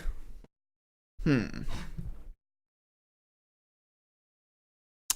Honestly, a lot of Sasuke's appeal is because of how edgy and emo he is. Even till this day, it's kind of like why people like Sasuke. I mean, Sasuke also has like a more personable backstory. And like what happened to Naruto sucks, but Sasuke's is also on a greater scale for him and also more devastating in a sense. And he's more driven. Sasuke's a more driven character by his backstory at a personable level, so it kind of makes it more relatable. Which is kind of one of the things. Sasuke is a more relatable character than Naruto is, which is why a lot of people really stand Sasuke really hard. But you know, Sasuke's edgy like that. Just please watch more just One Piece fight analysis before bashing One Piece fights. I'm not really bashing them. I'm just commenting on things. I still like One Piece fights for the most part. It's just that they don't really hold a candle to other series fights, which is not an awful thing. It's just one of the things. If there was something you had to point out about One Piece, the fights aren't particularly that great. And it starts from the top down. I mean, the characters that are being fought against aren't necessarily that amazing either. Um, it's just the way that it is. One Piece heavily gains its fight enjoyment off of emotional investment, as opposed to quality of the fight.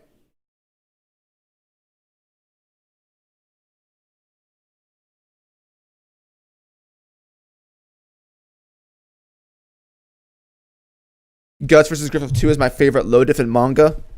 Dude, Santos, I am literally the same. It is so fucking epic, especially like it kind of felt like the good, the bad, and the ugly.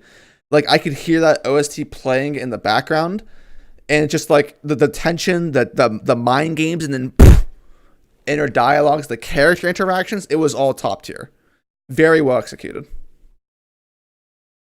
Jits, what's your favorite magic system or top three if that's easier?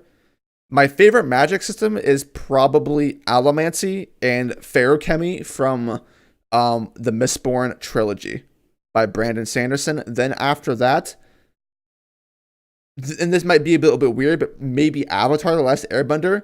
It's a good combination of what you can do with a really soft magic system. And then from that, it's not fully developed yet, but I like the Stormlight Archive quite a bit.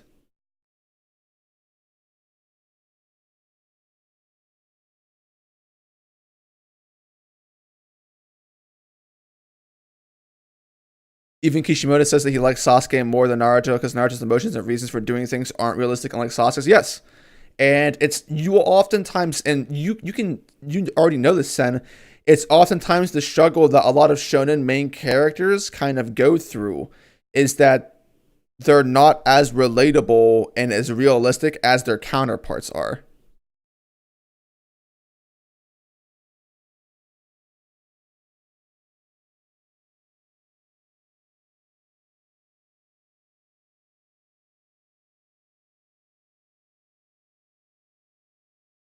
Just you should make a Kenshin vid on the difference between swordplay in that series versus the swordplay in One Piece.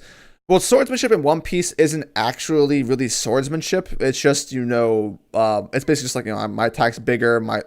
It's all centered around hockey. Swordsmanship and sword style doesn't particularly matter in One Piece that much.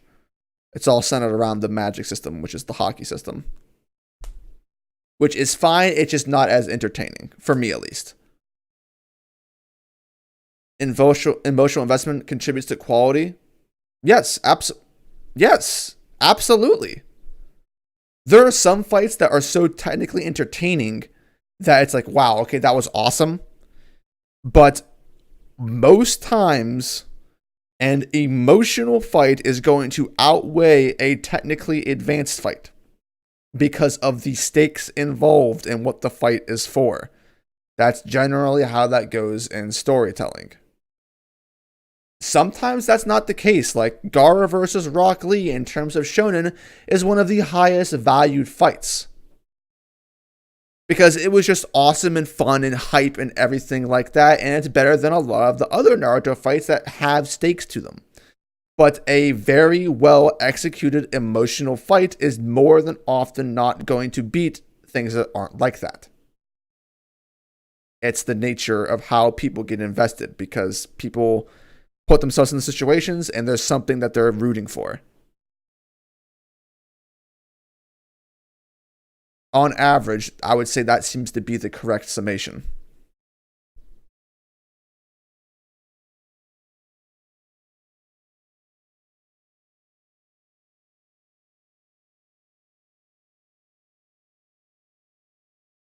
And yes, Espada, Naruto starts off with a theme, and by the end of the series, it completely destroys the entire buildup of the series for what Naruto is supposed to be. Very, very weird that it happened that way.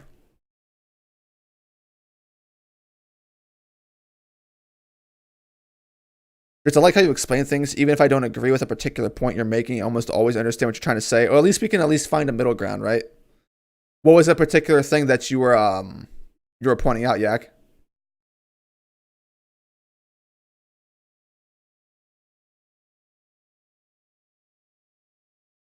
Just I think Berserk and Vagabond displays sword played the best. Okay, I'm a stand for Berserk, but I'm not going to place Berserk that high in terms of swordplay dynamics. Miura, while he has amazing artistry and there are very good examples of swordplay, the medium of Berserk is not heavily focused on the mechanics of swordplay that much. It's a bit more whimsical and fantastical than that. It's not like, down to the core. It's not super duper realistic. It's more shonen-esque in its fights, I would say. I've heard things about Vagabond. So Vagabond probably displays swordplay better than Berserk, but Berserk, the paneling for Berserk is kind of where it's its bread and butter in terms of swordplay. It has really great moments though, like playing Guts, Griffith, and Serpico, great swordplay, and actual strategy involved. But I don't think it's super duper amazing. And Miura's also admitted to that himself in interviews.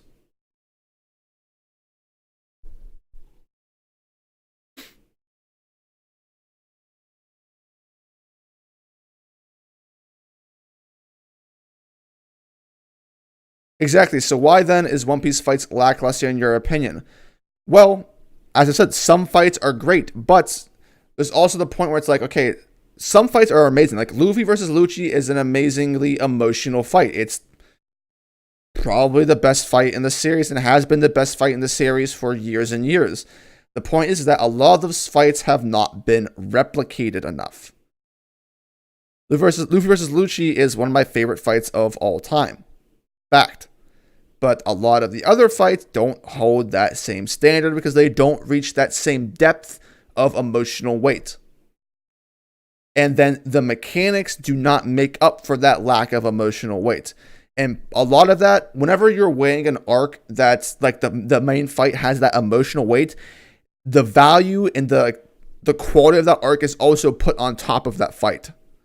A lot of the other One Piece fights, they don't have that. No, Enies Lobby is like a one of a kind arc, right?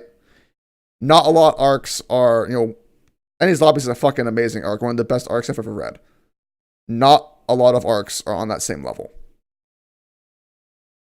So that's kind of like the fine line you get between a good emotional fight and just a technically sound fight.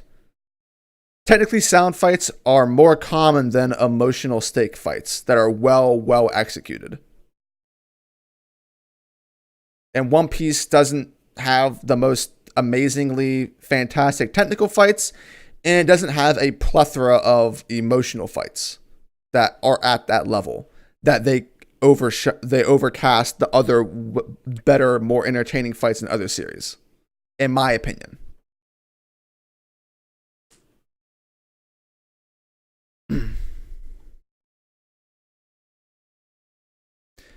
Jits, how do you feel about Naruto's relationship was influenced by Kishimoto's own relationship with his brother Sasuke, his wife Hinata, and son Boruto? Could you? I actually don't know what you're talking about, Senku. What was that about?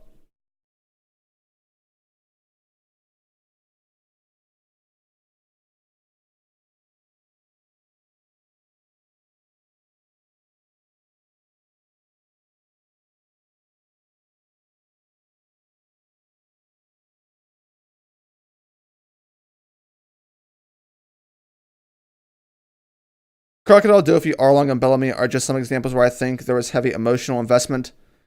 Arlong, yeah, heavy emotional investment. It's a solid fight, not amazing. Lots of other fights are better than the Arlong fight. It's a great arc. The Arlong fight itself is solid. It's not super duper amazing. It's memorable. Dofi, I think, was a complete letdown from most aspects of the fight. Crocodile was a great fight, but Crocodile was part of a great arc, but the last fight, the climax essentially was botched in my opinion. That's like the Katakuri versus Luffy fight before the Katakuri versus Luffy fight really happened. I really wish that one would have been redone, but I think Crocodile was just too strong for the time period, so it needed to be overworked in that sense. Bellamy one shot is great, but it's not like you're not gonna put Luffy one shotting Bellamy as like okay, that's like in terms of one shots, it's not even the best in the series. It's great. I love the Luffy versus Bellamy moment, but other series fights are just more entertaining and are better executed overall. One Piece has great fights in it, but on average, not particularly.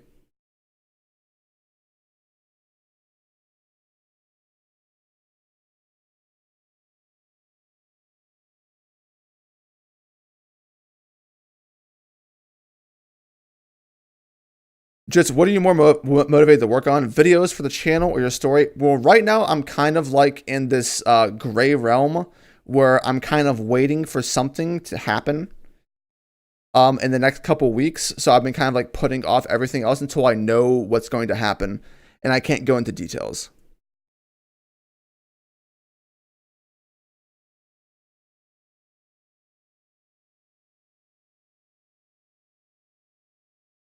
God, I love Arlong Park. Take me back. Yeah, Arlong Park is fucking amazing. Do you think the best emotional fight in One Piece is better than the best emotional fight in Naruto, Pain, Itachi? No. No. For me, at least. I mean, for other people, it might be. But for me, Pain and Itachi are better than any One Piece fight. For me.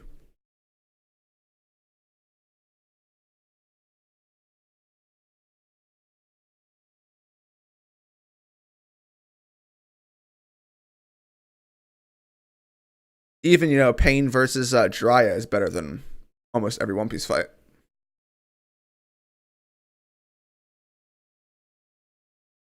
Was Shikamaru stronger than Neji in part 1? I'm not an expert in Naruto power scaling. I want to say no, though. Watch Legend of the Galactic Heroes, and then I can be a real elitist.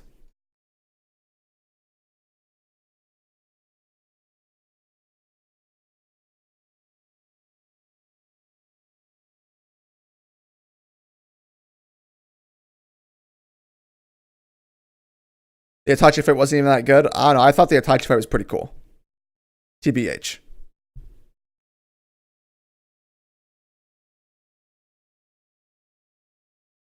There's some pretty good fights. Itachi was, yeah, Itachi, well, that's the thing. Itachi was so fucking OP. He was fighting blind, dude. Oh god. I mean that fight was some heat, especially even like the resolution of it. Oh, so great. Love Itachi.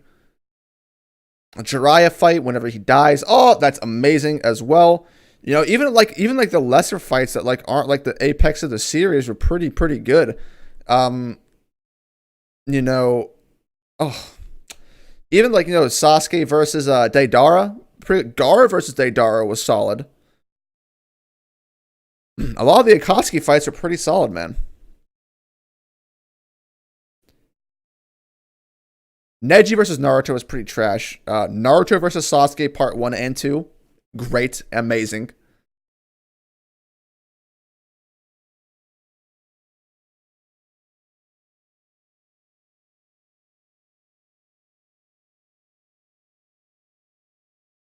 Am I still watching Monogatari? I have left off at episode 8 and I haven't like I kind of like I didn't drop it, but like I just didn't continue it for some reason. I'll get back to it eventually.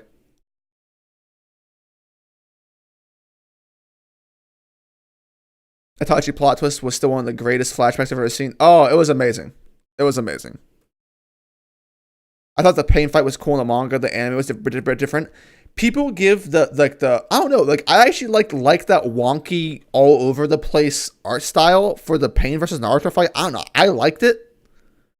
I know it's often criticized, like, oh, that's lazy, blah blah whatever. I liked it personally, and I love that fight. The ending, but the fight itself, dope. Kishi said that Naruto feeling towards Sasuke was his own feelings towards his brother. Hinata was his wife, and the whole Naruto boy relationship. Huh. Now that's interesting. That's putting real life into art.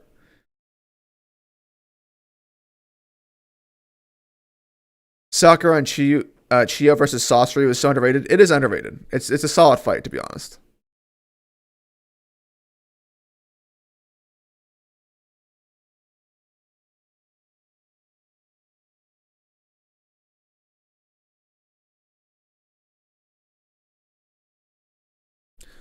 What do you think was the best Naruto fight from an animation standpoint? Oh man, I didn't really watch the ending of Naruto that well. I would probably say Naruto versus Sasuke Part 2, or maybe like I don't know, Kakashi versus Obito gets stand a lot. Probably one of those two. I think would have to be right.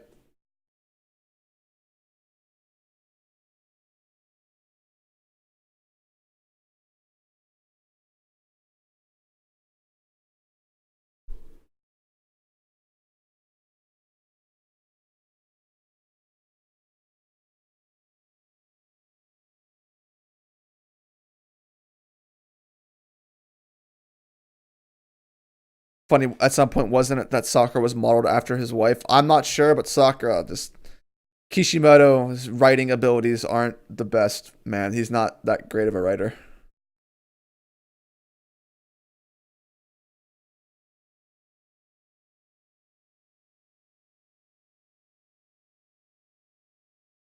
What is your favorite devil fruit in terms of symbolic representations?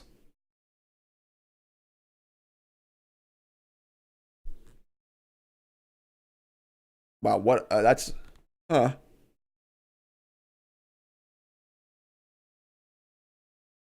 that's quite a doozy to just to throw on me. Symbolic representations.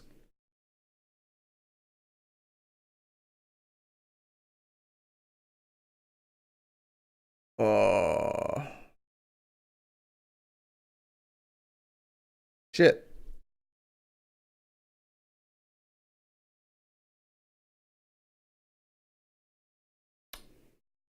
Symbolic. I don't really know. I Nothing's coming to the forefront of my mind.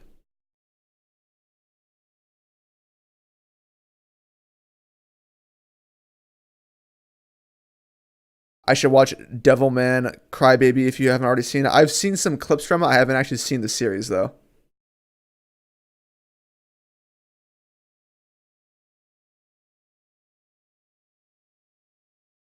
Bleach has some cool character designs. Bleach has, I mean, out of shonens, it has like the best art of most shonens. It's too bad Bleach kind of hit its apex immediately and then just like did not do so well. But I really like the aesthetic for Kubo. I really, really dig. I think it's absolutely amazing. I wish, oh, the artistic aesthetic of Kubo is actually really amazing. I really, really like it. It's just the story itself kind of just took a turn for the worst.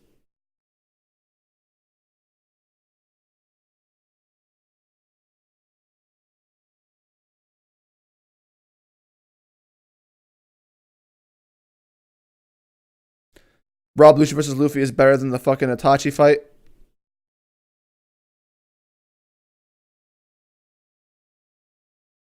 Hmm. I don't know. They're close for me, I think. They're close for me, but I would probably give the edge to Luffy versus Lucci. That one has a special place in my heart. I really, really love that fight. I always get emotional rewatching that fight. Um, the anime, I can rewatch that fight over and over again. The Jet Gatling, especially depending upon which sub you watch, the different subs have like different art animations for the Jet Gatling at the end, and it is the anime also adds. In most instances, they fuck this up every time with how much they pad shit out. This doesn't happen in the manga, but like whenever like Luffy turns to meet Lucci, and then that Robin flashback plays with like the montage of I'll chase this woman to the ends of the earth. I want to live. And then Luffy goes in, bro, and like he just keeps screaming. Oh, that is so well done in the anime. That gets me emotional every single time. And plus the music, do do do do do, and like just Lucci's like, oh shit. Even though it's like an ass pull, it's like it's still fucking epic. Oh.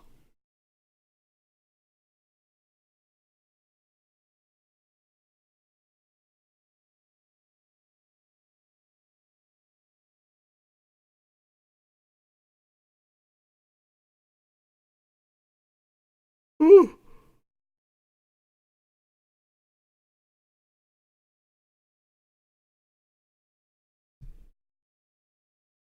You love Kuba's artwork, that shading, yes? That's good.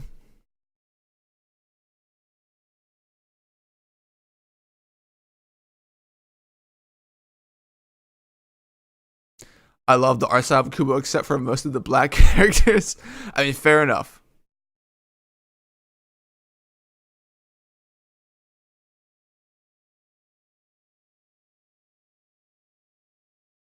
Now, Tachi fight had far more weight and importance considering it was Sasuke's entire goal, and if you count the plot twist, then I'd say it's definitely better. I mean, for me, I like One Piece more than Naruto, so it's kind of like I will admit my bias for this. The Itachi fight is still far, far up there for me. Like, it's really high up there in terms of my favorite fights. And, the plot twist does count, but it's like, if you take into context the entirety of Eni's lobby as well, it's like, oh, that's like the apex of that too. So it was great. Plus, at the end of the Rob Lucci fight, which is probably my favorite, my favorite part of the fight, where Luffy defeats Lucci, and he's like the voice actress for Luffy does an amazing job.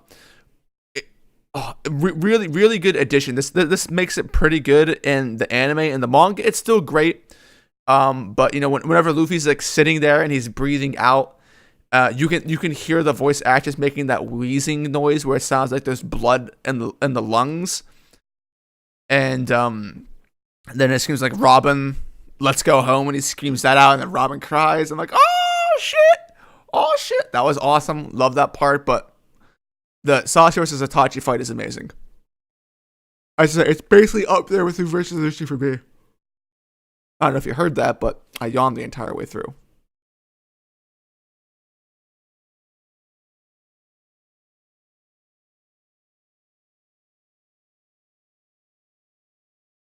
Most Sasuke fights end with plot armor. I mean, kind of, yeah. It's a good point, but like, you can't tell me. Whenever I was watching Naruto for the first time, I was so fucking pissed off that Sasuke didn't die to Deidara. I was like, he just hid inside a scroll? Bullshit. Deidara won. Fuck you, bitch. Like, I was so pissed off. I was like, that's how Sasuke wins? Fuck you. I'm still salty about that. What's your favorite arc of Naruto? It's probably the Pain arc. Even though like the ending of the Pain arc is shit, it's so great. Almost all of it is great. It's just the ending. It's just they didn't stick the ending.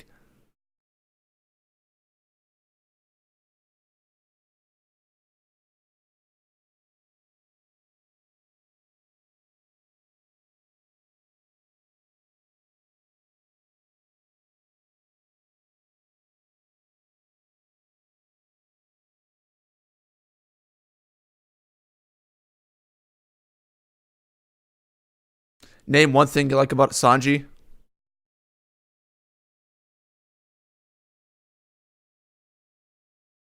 Uh, he's a cook.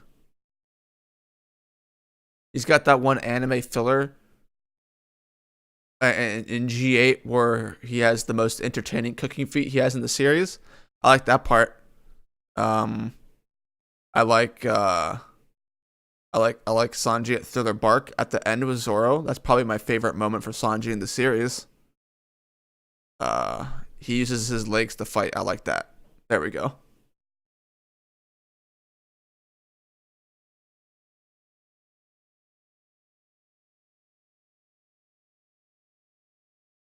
Koneyaru, Bagayaru.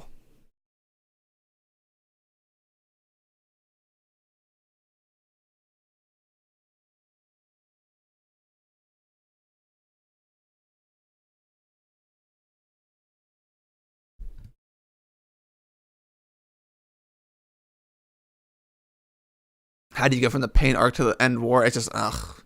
The ending of Naruto fucking blows dick, dude.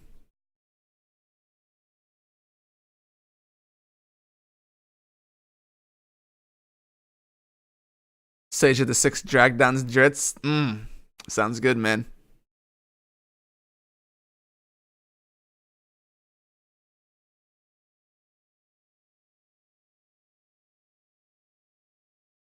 You think the ending of Naruto would have been good if they kept Madara as the final villain? No. I mean, it would have been better. It would have been better, but it wouldn't have been good. The final arc in of itself was just one giant ass pull bullshit. Bad, just bad idea all around. I just fucking hated it. Edo Tensei was a mistake. To abuse it to that degree, it's like it would be like if Oda abused Toki's time fruit to the fullest capability and then ruined the series. That's what Kishimoto did with Edo Tensei.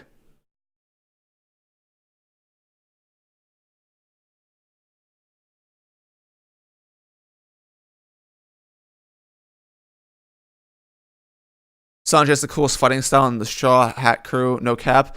Sanji used to have a cool fighting style. Now it's kind of it basically turned into what Luffy was for a while, where it's just like it's basically lost all of its originality and pizzazz for me because it was never developed.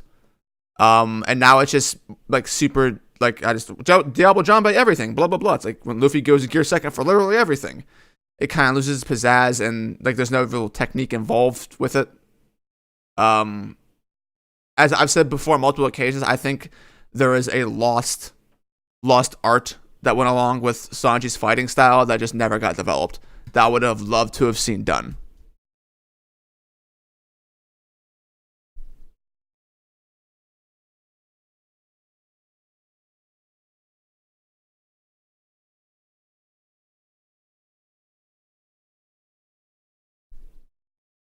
Just do you think your hate for Sanji may have bias in part due to his consistent inability to succeed with the opposite sex, which is something you can relate, but maybe you don't, or maybe you regret? No. I'm not insecure to that degree, Felipe. Sanji is just a genuinely bad character. Just I feel like Kishimoto made the Akatsuki ridiculously strong. 90% need to be ganged up on, and if they all attack the Leaf at the same time, the series would be over. Yeah. Kind of just like how whenever you have a series where it's like, my elite organization is so strong, but they have to be taken out one by one or else they don't know how to do it. It's always iffy.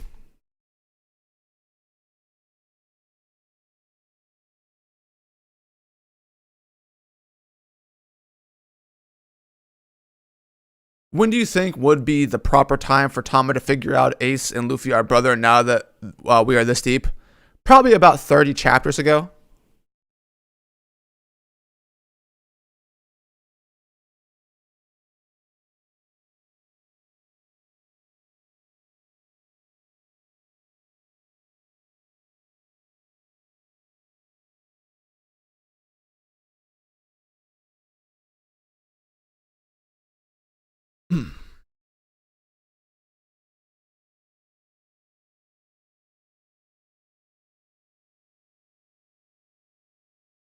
Sanji should fight either a guy who has no arms and master kick fighting to extreme levels, or a guy who only fights with his arms. I mean, that would be interesting. Maybe. I don't know. It would just be better overall if people outside of Luffy actually fought people that mattered.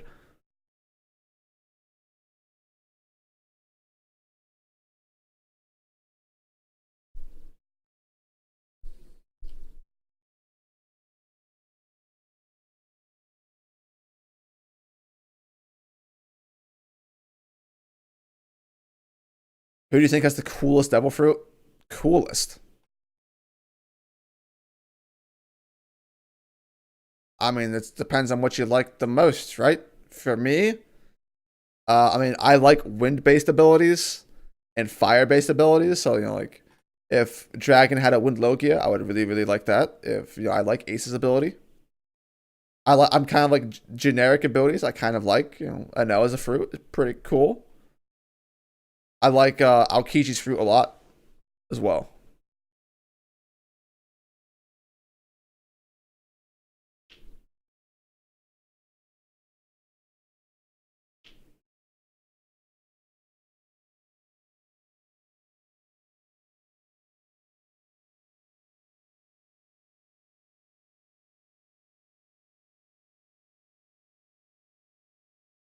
Just do you think Virgo and Sanji would have been a great fight if Oda had drawn out to its full extent? I mean, I've been on record saying that I think that in an extreme life or death situation, I think Sanji probably would have come out on top. But the argument can be made that Virgo just would have beat Sanji's ass at that point in time. It's Sanji's power level, especially at that point in time, is so ambiguous because of how many L's Sanji was taken. It's like almost impossible to say how strong it was at that point because none of the Straw Hats were ever tested. And Sanji was not looking good at all during that Virgo exchange. But there's just one exchange. People can get hurt and then bounce back because that's how shonen works and that's how fighting works in anime. So I think it would have been a great fight.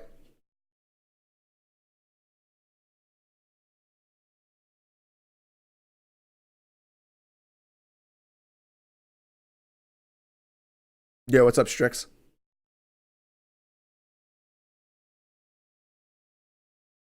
Because I feel like it's a bit hypocritical how people bash on Sanji so hard when the other Straw Hats are not being that great either.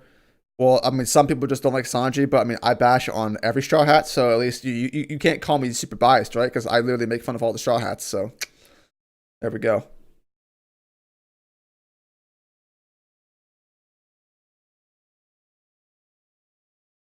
Hawkins has one of the most interesting fruits, and so does Apu, even if people hate on him. I mean, Apu has an interesting fruit. Yeah, I mean, it's music based. You don't really see that often. I mean, it's definitely interesting. Hawkins has a cool concept for a fruit. Yeah, I agree with that. 100%. There's a lot of cool fruits in the series. Some of them are kind of more plot devicey fruits, but some are just like, if this was if it was a different series of different main characters, it'd be different, right?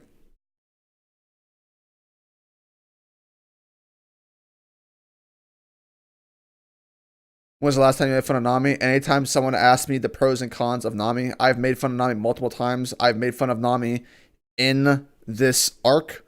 I was fucking furious.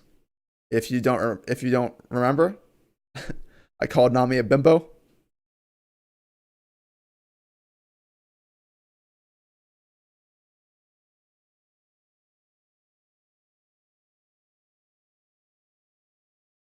Do you think Smoothie will actually goes something in Wano where she is in Street 3?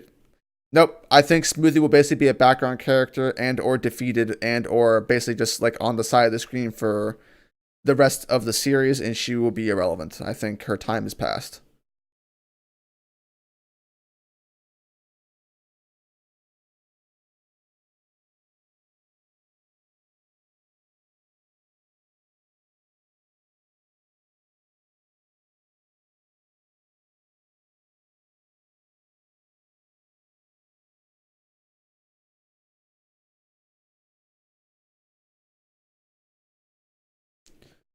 I really miss when Usopp and Chopper were viable fighters in the crew. I kind of dislike how the power scaling made them obsolete.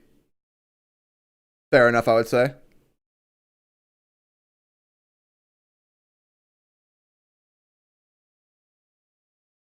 Moria's fruit is cool. Yeah, Moria in theory has a cool fruit, but it also has the much like the Toki, the time fruit. Oda, I do not want Oda to, because like Oda right now is literally in the exact same position where Naruto was heading into the final arc, where now that Blackbeard has Moria, he literally has Edo Tensei, the device that literally ruined Naruto because Kishimoto was so brain dead with his final villains. He's like, oh fuck, there's no one left to fight except for Madara. I'll just bring back every single dead person to have ever lived ever, and then boom, false stakes, blah blah blah, army of the dead, bullshit. Oda has that ability to do that with Moria's fruit, and I really, really hope he just leaves it to a couple people at the most and does not abuse it. Really hope that is the case.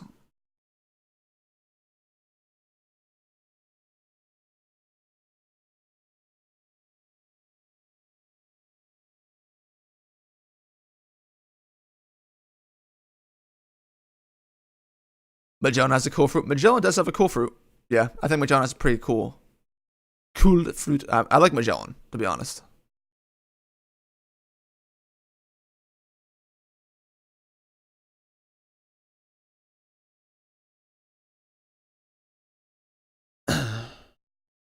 Just I think I kind of project my anger towards Oda instead of the Straw Hats when they suck. Well, I mean, you should.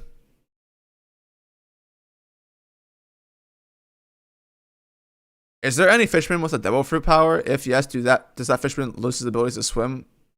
Vanderdecken. Vanderdecken has a devil fruit and lost the ability to swim. He moved around in a bubble.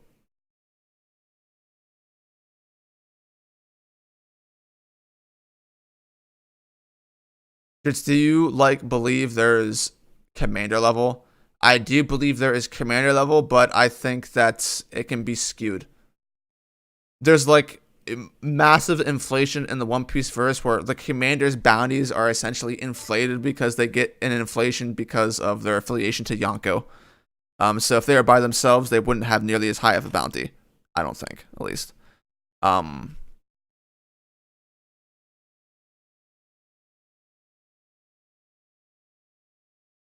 but yeah, I mean, I think there's roughly a commander level. I think people fall into that kind of category, but yeah, just for the sake of the community power scaling, I think commander level's a thing. Jack, oh yeah, I guess Jack is this too. Like I kind of forgot about Jack. Vanderdecken was the first person I thought of, but also another comparison. What if Moria brings back Zebek? Lame.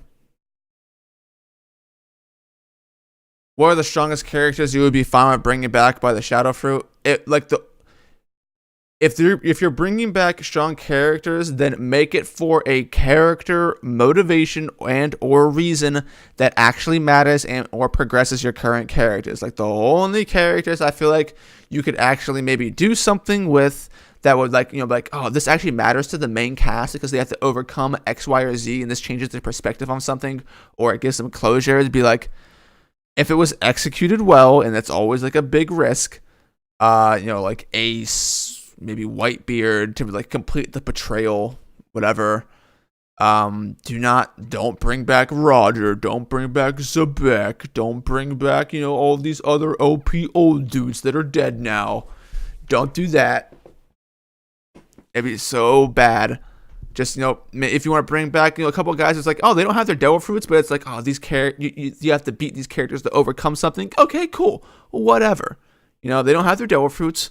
Work around it.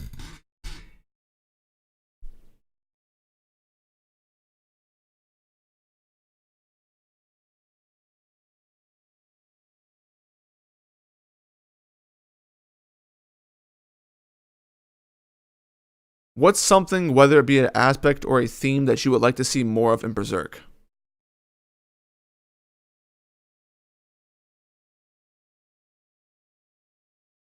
Aspect or theme I would like to see more of in Berserk.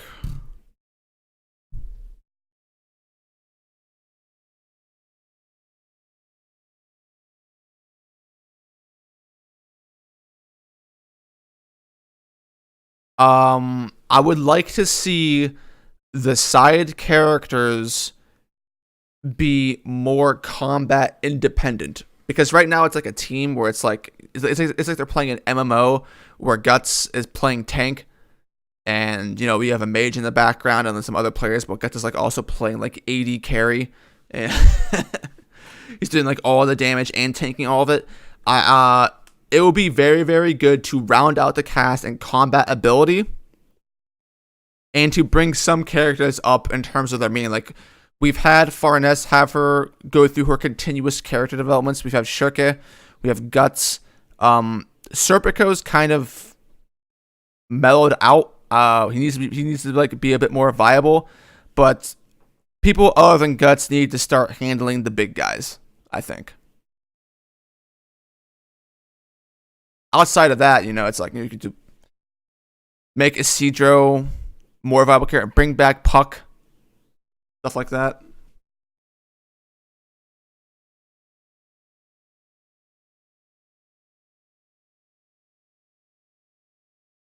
Because I think Warlords and Commanders are relatively equal, in my opinion. I'm of the same opinion. So yeah, we see eye to eye on that for the most part.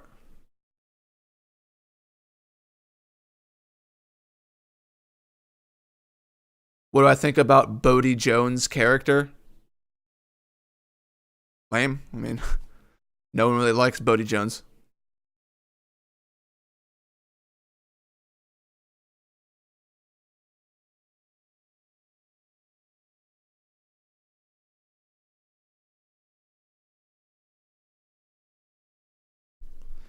Bringing back Ace in an attempt to mess with Luffy statistically would be interesting. As I've said before, Yak, that in my opinion, and I have logic to back this up, it's up to, it could either be true or not true. Oh, Luffy never got actually over Ace, and I think the Thomas situation kind of proves this. It would be interesting. It would be a cool concept to completely grave rob Ace's grave, bring him back as, a zombie, and then like have Luffy face off against Ace or something like that. It would be interesting. But there's also like it's like, maybe you're overplaying it. If Blackbeard kills Shanks, you already got that going for it. It's like, do you need the Ace stuff? But it would be an interesting concept.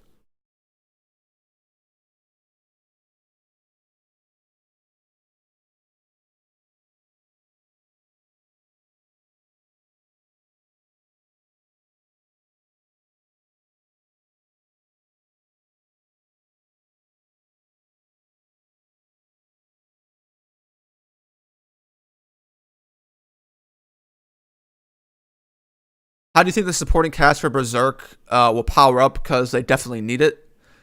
The thing is, I don't really know.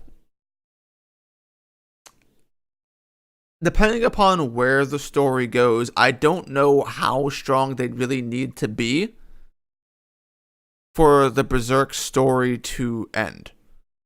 Um,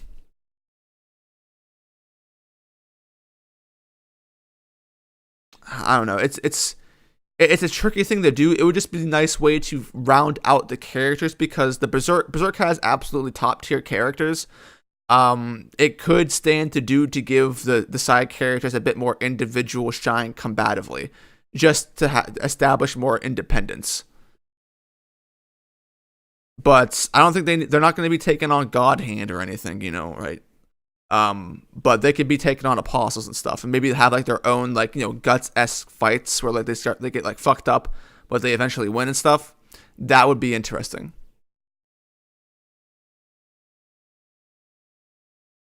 He got over it. Dritz reviewed Act 1. I have read Act 1, and it does not seem like he got over it at all. I think Luffy's entire relationship with Tama, for me, I can argue it as proof that he's never got over it.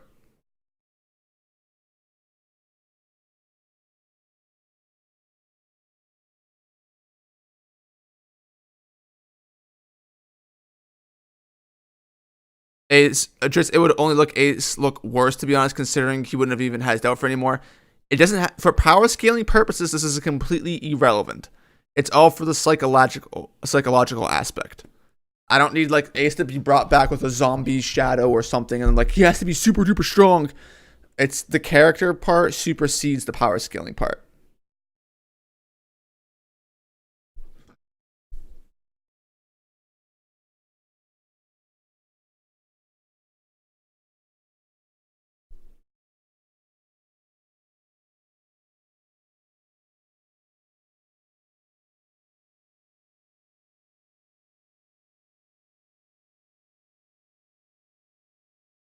Dislike the stream? Facts. Maybe Marcus Overfruit could be the exception to the Overfruit moving to a new user when the user dies. I mean, like Brooks kind of like that in a sense, but yeah, I guess you could argue Marcus as well.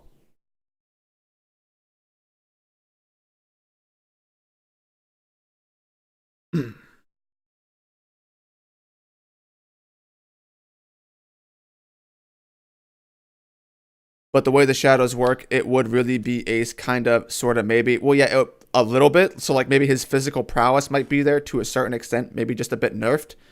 And part of his personality may be there, but, like, there would be bits and pieces missing, which would make it better and more of, like, a task for Luffy. Like, because it wouldn't be like Luffy needs to be strong enough to beat Ace's dead body. It's more like Luffy has to be mentally strong enough to be willing to defeat Ace's dead body, but Ace, with like whatever shadows put into him, would still be somewhat competent enough to be able to do damage to Luffy if Luffy just let it happen. So it's a psychological battle more so than a physical battle, which is much more entertaining at this point than a lot of other things happening.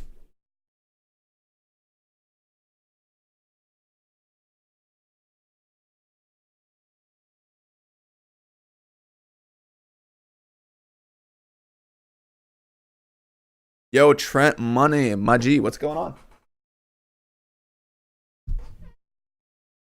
So kind of like the Naruto War arc, if it was going to be done, like Edo Tensei was good at a bare minimum. But it got ruined whenever it just got mass populated, like, fucking like, the med industry or something.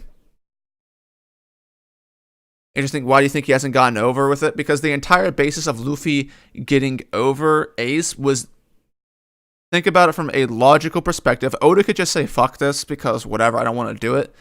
But whenever Luffy was, breaking down at Amazon Lily and Jinbei hit him up, Jinbei gave him momentary solace, not long-term peace. What did Jinbei say? Jinbei said, "Nai more nai." What's done is done. Bottle up your rage.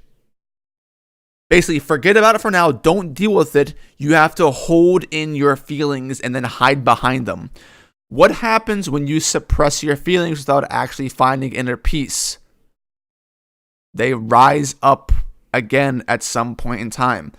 And you'll see Luffy has an amazingly shocked, no expression whenever he mentions that Ace is dying. It's like he's trying to convince himself that everything's fine.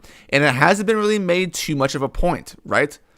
Luffy's shown what happens whenever a Akainu gets mentioned. Oh, fuck that guy. Killed my brother. Fuck that dude. What happens whenever Ace's fruit gets mentioned? Oh, I desperately want this fruit. I'm so fucking desperate to get this fruit. If Luffy was really at peace, like, who cares? It's a fruit. But he's like, oh shit, that's Ace. Ace, oh man, I gotta get that fruit now. And now that we're in Wano, as soon as he finds out Tama is essentially a leftover piece of history from Ace, Luffy becomes irrationally obsessed with Tama, because Tama is a last token of connection to Ace. And whenever Tama gets captured, I mean, Luffy gets angry sometimes, but Luffy gets absolutely furious when something bad happens with Tama, and then he fucks hold him up. I think, for me, if that's a plot line that I was going to incorporate into the story, it would be that Luffy is actually looking basically at Ace through Tama. And he's doing things because of this. He's not at peace yet. And that's why Tama does not know that Ace is Luffy's brother. Otherwise, if Luffy's right over, yeah, whatever, my brother, whatever, he's dead. Cool, whatever. But it's being held back for a reason at some point in time. Regardless of how bad I think it's being done, it's there for a reason. So I think you can easily argue that Luffy isn't actually over anything. He's just like hiding. He's secluding it.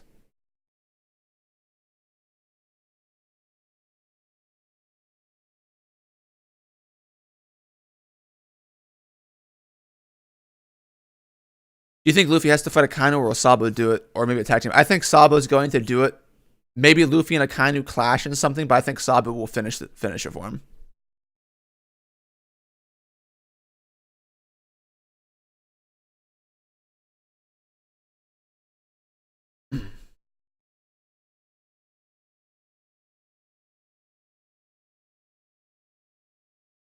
Good thought process. I doubt Oda fleshes this out, though. Me and you both, Trent. I don't I don't think Oda's gonna flesh out at all. But logically speaking, it's a thing. So it could happen. The logic is there. The idea can still work. I'm just saying, do not be surprised if this becomes a thing later on. I would have called it. I want the credit. But yeah, I mean, it would be a cool thing. I mean, that's really the number one thing I'm looking forward to in Wano above all else. So, it's there.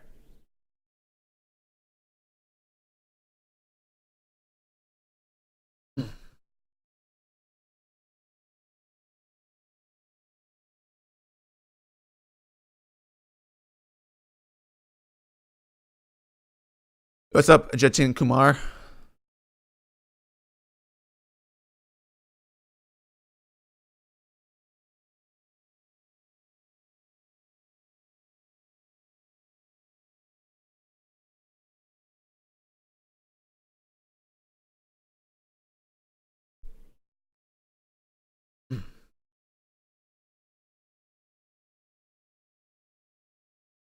Just that's what I'm talking about regarding how you explain things. Luffy's psychology over his unresolved feelings with Ace is a prime example of that.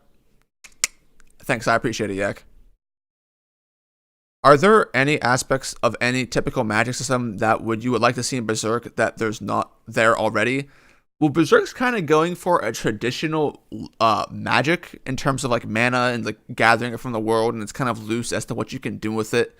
The rules aren't too strictly defined. Um, Something that I would like to see.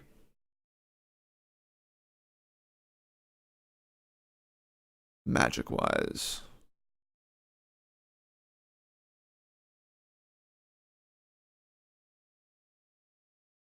Hmm.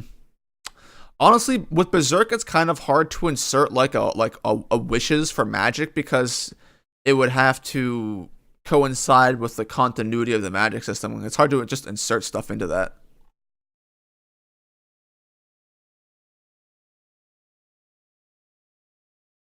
It's talking in terms of strength, commander shiz. Like, I don't think we can straight up say the top fighter in the crew, apart from the captain, should be equal to another from a different Yonko crew.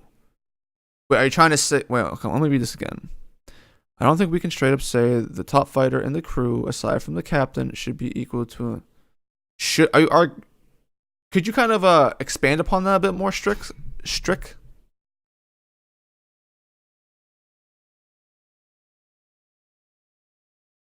What's a 2v2 fight that you would want to see between One Piece characters? Well, I wanted to see Luffy and Nami versus an opponent, but that never happened. It got ruined.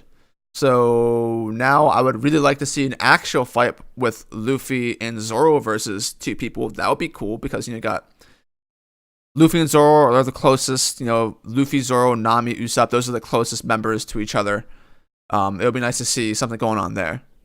$5 from Nate Dogg. Shut up and take my money. Thank you. What's your biggest problem with Whole Cake Island? Oh man, I don't know if there's one singular problem. It's more like a plethora of problems.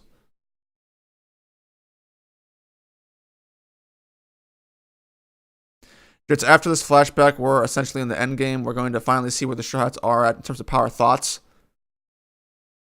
I don't really like it. I think the 6 arcs before this should have been used a bit better in terms of figuring out where exactly they are so we could know where they could go. Oh, $3 from Christian. Yo, thanks for the $3, man.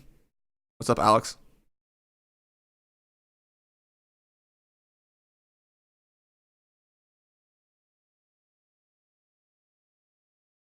Do you care at all about the Hiyori Kyoshiro plotline? It's one of the few storylines I'm interested in. No. Personally, no, not really. I'm not too invested in Hiyori as a character. I don't really care too much about Kyoshiro right now. They're like there. I don't hate them. I'm a little bit annoyed with Hiyori just because I really wish things would have been executed a little bit better from a character standpoint, but I don't find it that enthralling. It's there. It is what it is. I'm not obsessed with it.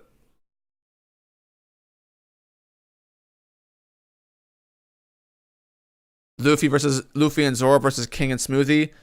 Well, if that was ever a fight, it would be Luffy and Smoothie and Zoro versus King because Smoothie by herself would just be a detriment to King. And Smoothie would never be in a fight. So.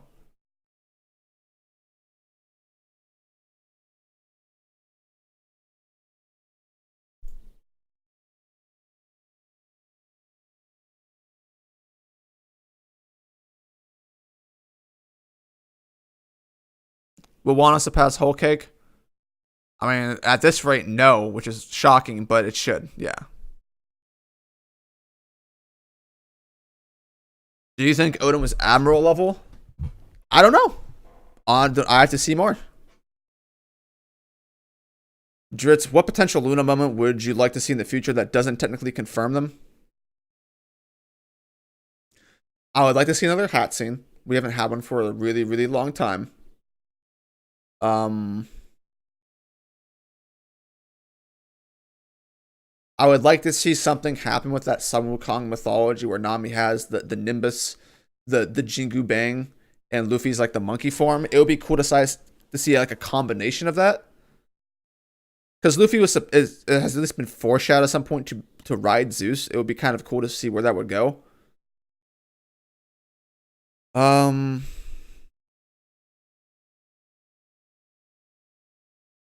If Luffy develops Roger's sickness, I would like to see something with there. And the rest of the crew for that matter.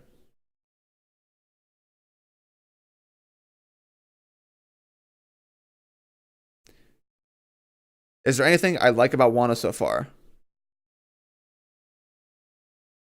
There were things I liked because I was like, okay, where could this go? But after everything's basically been everything that I was looking forward to has either been devalued in my eyes or made worse. Right now, there isn't much to like about Wano for me. Outside of the art has been pretty solid. It's been shaky in the fights. The fights have been really bad with the art, but at least environment wise and spreads, they've been pretty solid with the art. What's your most underrated fight in One Piece? Underrated fight. Robin versus Yama.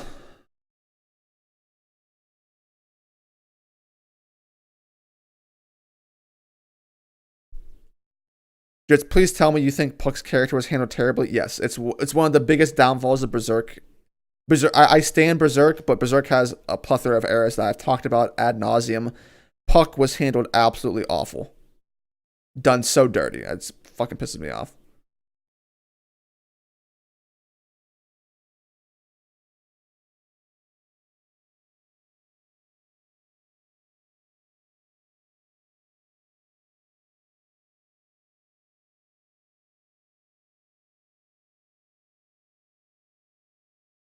Robin versus Yama, it's her only one. That's why it's underrated.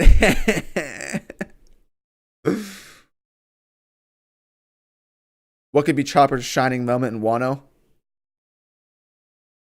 Doing something. I don't know. Honestly, Chopper sucks so bad. It's like, what could be his shining moment? I don't know.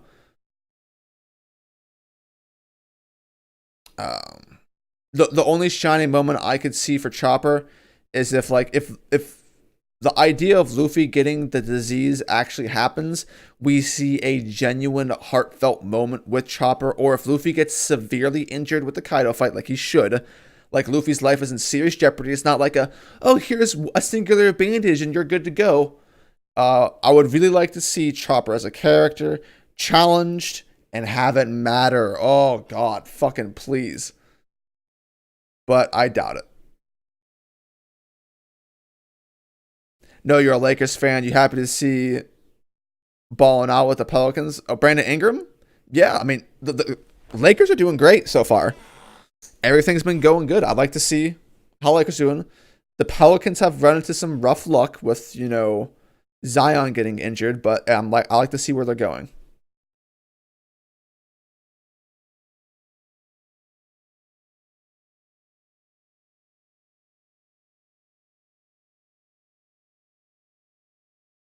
Did Luffy get a scarf from Katakuri? No.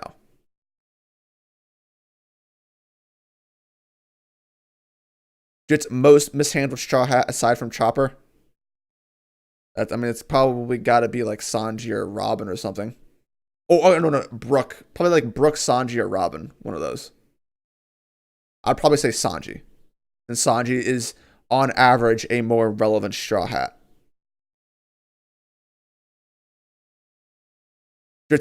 I've been convinced for a while that One Piece will make it to its 30-year anniversary before it ends. In my opinion, they will keep the money train rolling as long as possible. Do you think I'm overstating this? I actually think you might be overstating it. It depends on how genuine Oda is in terms of wanting to get to the end of the series, because like the 30-year mark, I mean, that's still like 11 years from now. That's a long time, man.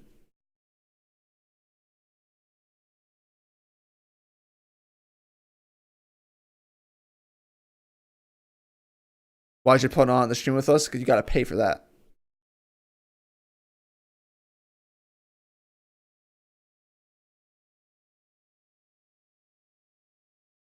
Just Wanda versus Dressrosa. What do you think will end up being better? I don't know. I hope Wano will. I mean, so far, my opinions on Wano have been made strictly clear. I think Wano will end up being the most overrated arc potentially in all of Shonen. Um, Dressrosa's like okay. So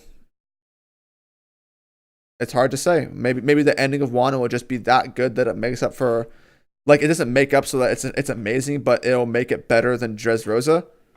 But we'll see. We shall see. Luffy and Katakuri versus Kizaru. Who wins? Kizaru.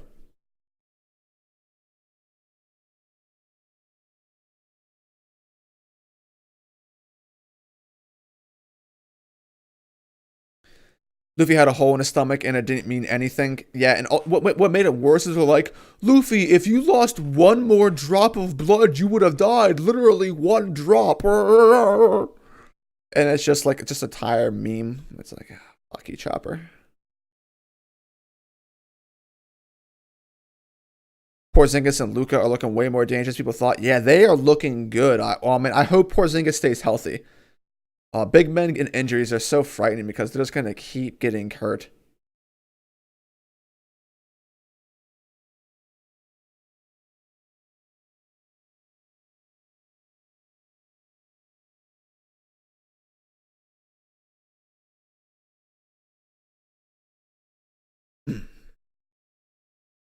I should leave this video up. I'll probably upload it to the second channel, hopefully.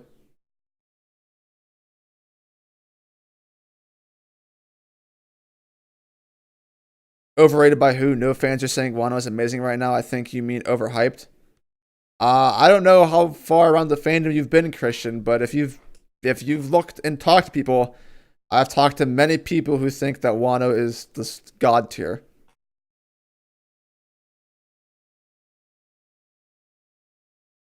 Yo, Jets, would it make more sense for Sanji to fight Queen? Seems like the community is supporting the Sanji versus Queen while we know how he did with W. I don't know. Honestly, there's no clear fight for me with Sanji. People just want it to be like the Okama stuff with Queen, so like it's like a meme. It's been like an idea that's been perpetuating and festering within the community for years. So, and it's still logical, could happen, but I don't know. It's there's no clear candidates, I would say.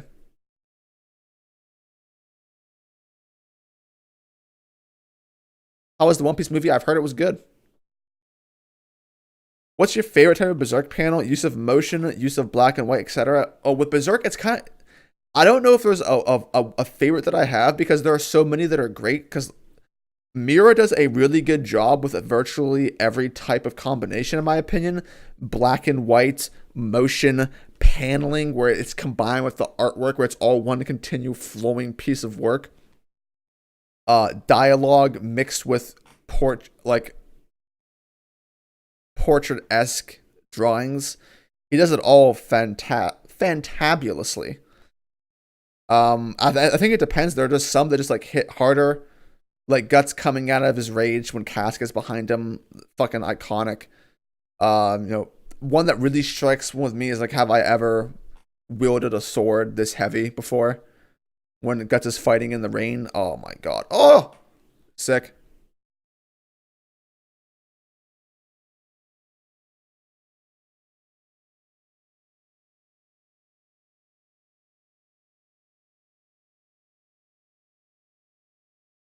Katakuri beats Kizaru by himself. That's cap.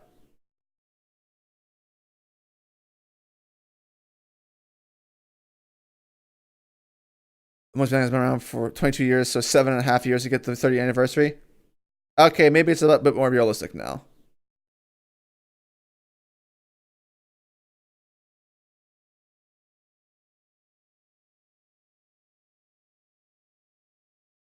By the fans, I'm talking about the people that matter, the content creators. LOL, JK. Yo, facts, Christian.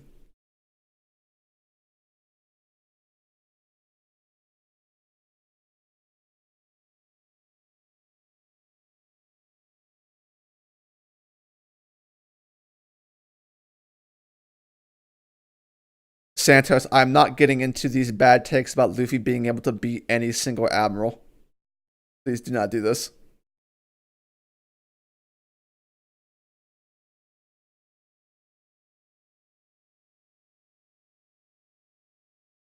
Dritz, has the way Oda handled fights lately left you feeling less hyped for future fights? Luffy versus Katakuri really soured me.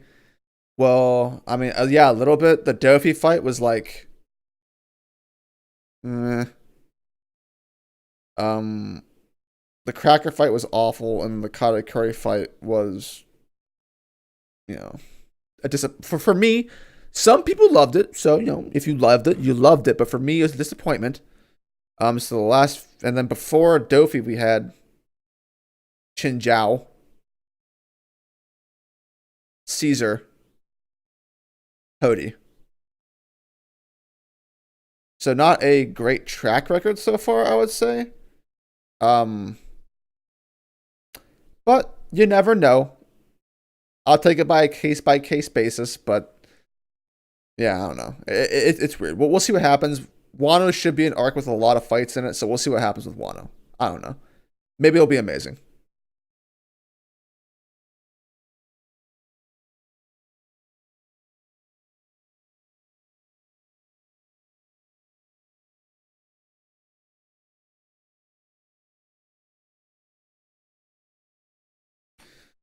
But anyway, I'm going to stream for 15 more minutes and I'm going to end this stream because I got work in 5 hours and I need to get a little bit of sleep before then.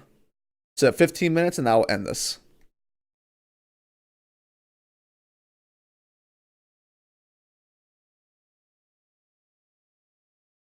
If you got the help that Cat that Sasuke gets in his fights plot, Young, you're actually right.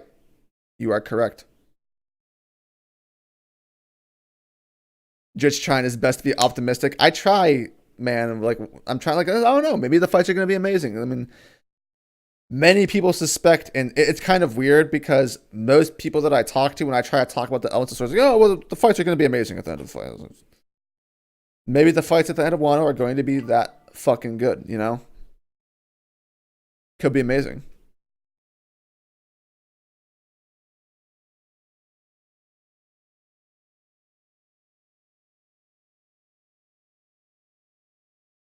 It's according to Morge, every arc in the post time skip are parts of a super saga that culminates in Wano. Therefore, we shouldn't rate it until Wano ends. Thoughts?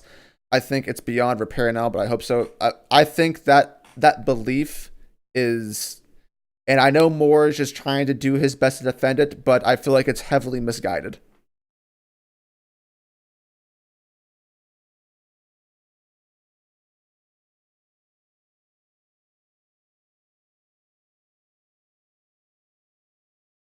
How much you want to bet Wano gonna end with all lame fights? Then the fans will just say it's okay. One Piece isn't about the fights.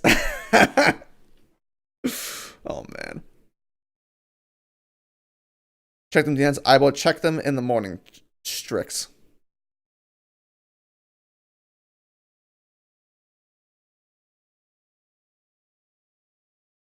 When we get into Hawkins' law fight, oh, don't remind me. Oh, Hawkins. He was Watkins for so long. Oh, what I like about Wano? Hawkins. Until the law stuff. Dritz, don't you think it's time for people to respect Luffy since he has a Yonko bounty? You don't think Luffy should be able to one-shot anyone lower than a commander? Go watch my reviews for the chapters, especially during the Udon prison, and you will get my full thoughts on how I think it's kind of ridiculous for people weaker than Luffy and on his level to still be treating him this massively as an underdog.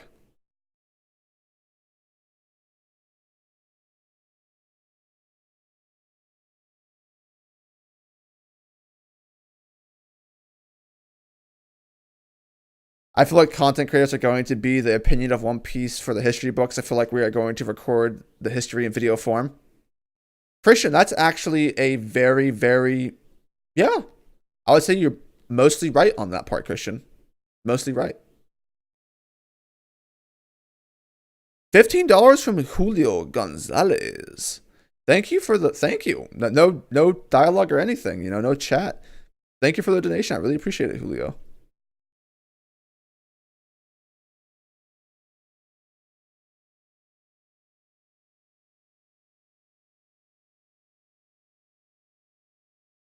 Just did Usopp abandoning everyone during Dressrosa piss you off like it did me? He only came back because of the damn Tontadas.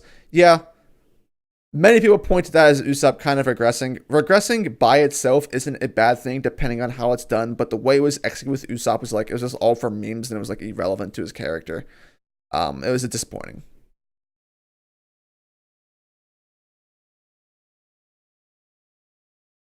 Stay hustling, homie. This is good. This is some good kush, bro. Yo, thanks for the donation, Julio. I see you.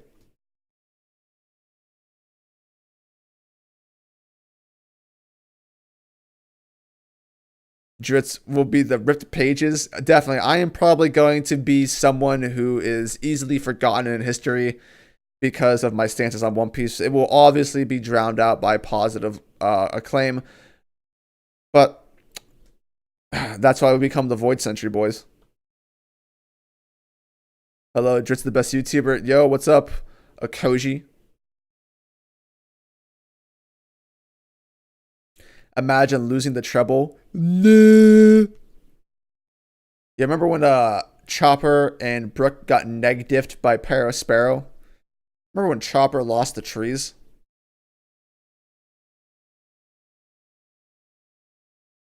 Mm, amazing.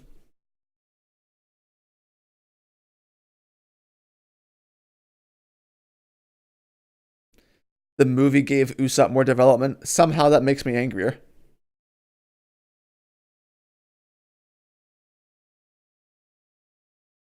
At least the biggest One Piece haters will have your points exactly. The One Piece haters rely on me so that they can formulate their opinions on the series without having to think.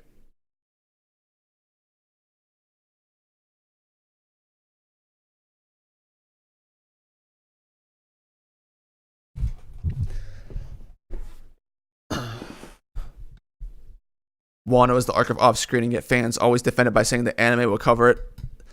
Um, People have stopped saying that as much since I've pointed out how awful and shit of an argument that is. But people who still use it, it's just I shouldn't have to explain to you why that isn't a good thing.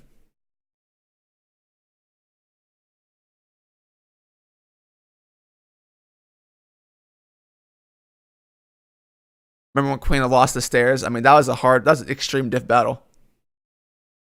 I feel I feel Chopper's best moment was in the Frankie house.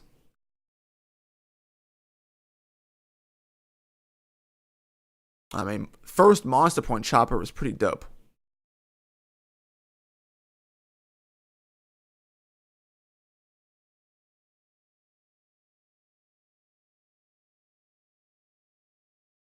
I'll remember, even though I have disagreements, you still fun to watch. Your Twitter is meme town. That Matt B impersonation is god tier. Yo, thanks. I appreciate it, Snyder. Just one of my fellow D's from the True Void era, always questioning stuff and close to logical standpoints. I try, man. You know how it is. It's why people choose Dofi over Crocodile as a great villain. I say Crocodile's better because Dofi is a better character than Crocodile, but Crocodile, as I've said, maintained, I think Crocodile is a better villain or antagonist rather.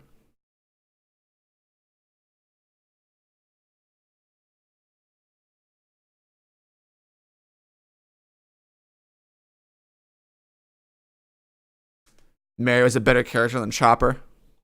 I mean, it's just hard to deny all these facts. Oh man, some of the things that like, just a comment. All of the things that I in my reviews in Wano so far, whenever I was reviewing it, that was like, I really hope this doesn't happen, and then it all just happens. I've never wanted to be so wrong in my entire life. And then when it just turns out to be right, I'm just like, oh my god, no. Ugh.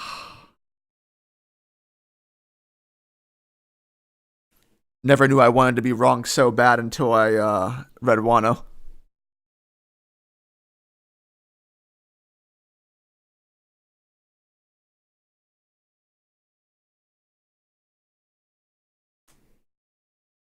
Even the dude getting crushed by his own house, crying for help because he's about to die, didn't die, lol. Facts.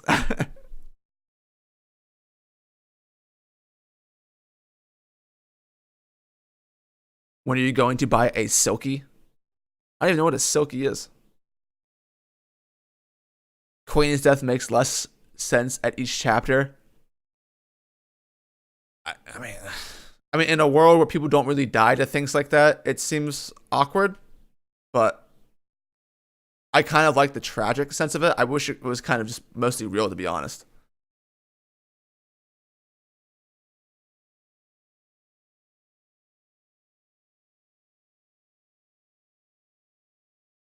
Jits, do you miss when it felt like the Straw Hats were learning along their journey? Sanji never learns new cooking techniques, and Chopper can heal literally anything.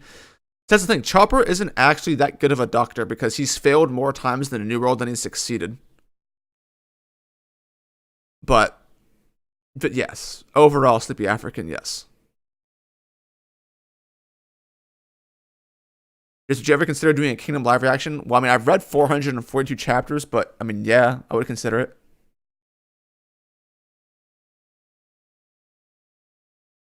Just I think you should read Fire Force just for one chapter. In it, you'll like someone better than Hisoka and Mingo put together. In Fire Force, I have not heard of a single good character in Fire Force. You don't think Robin has a better role to play than Nami? Uh,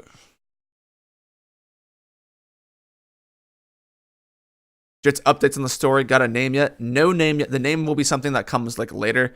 I still have to basically figure out all of the nitty gritty details, especially because I don't spend a whole lot of time proactively thinking about it. Most of my day is spent just working, and then when I get home, I'm just like, put on YouTube, go to Twitter, go to Discord. I need to like get my ass in the gear. As I told, I forget who I told earlier, but I'm waiting for something to come in the next couple weeks. So like, what I do typically whenever I have some form of anxiety, I wait for an answer, and then once I know the answer, then it lifts me away from that burden. So I usually wait, but I need to get working. I have so many videos that I need to make before they become outdated.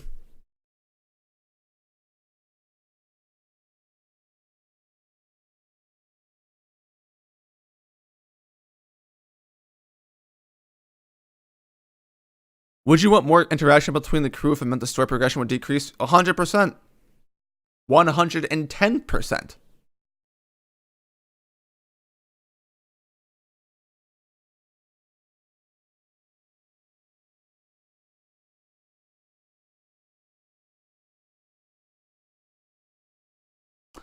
When will last week's One Piece chat reaction be on your channel? I'm going to. I think I still have it.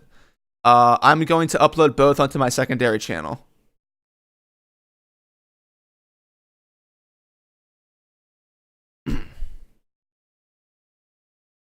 But yeah, we got 5 more minutes, and then I am ending the stream so I can get some sleep.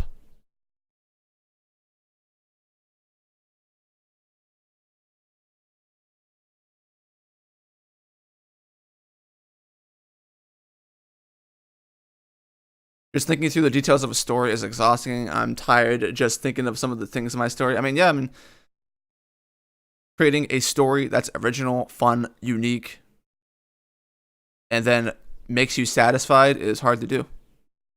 Making a story is not easy.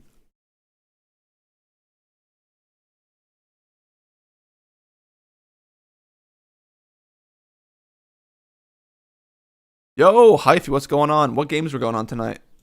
Did the Lakers play tonight? Ooh, Niners and Cardinals played. Might have to watch those highlights.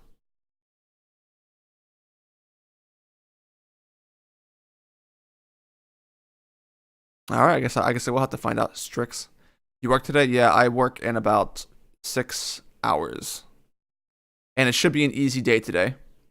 I might go car hunting today at work because my boss said it was cool.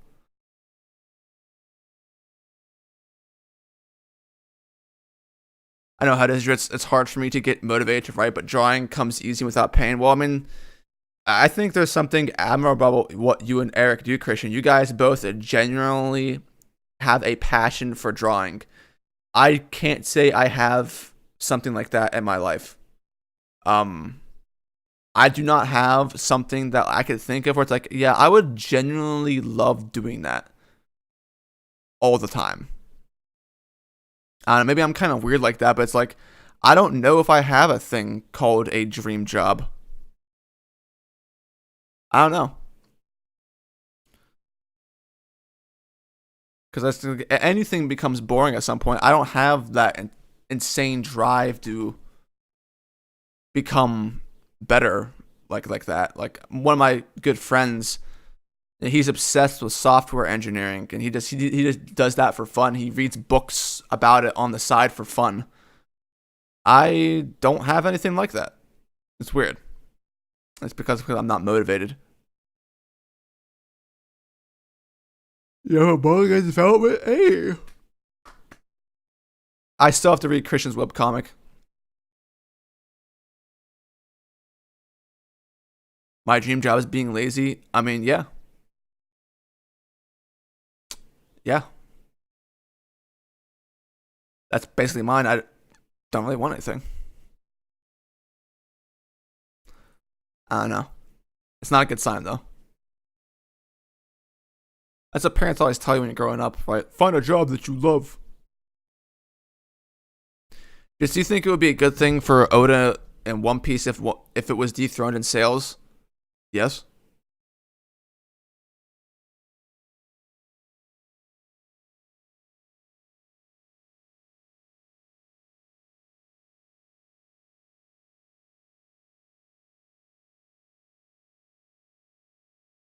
Just life is about finding that doesn't happen automatically. It takes time. I mean, yeah, it takes time. It's just like I don't know. Something I've always suffered with in life is motivation. Like I feel like I'm somewhat like a jack of all trades where I can be good at basically anything, but like once I become good at something, I'm like I don't want to become good at this anymore. And then I'm like, oh, state of doing nothing, existential dread, fear of commitment, isolate myself, death. I don't know, man. I have a weird, quirky personality, kind of like that.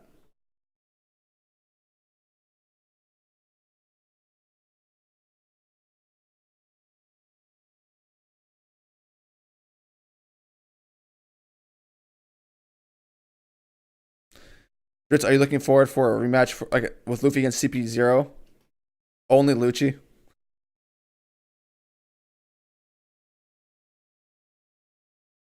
Yeah, see you later, Strix.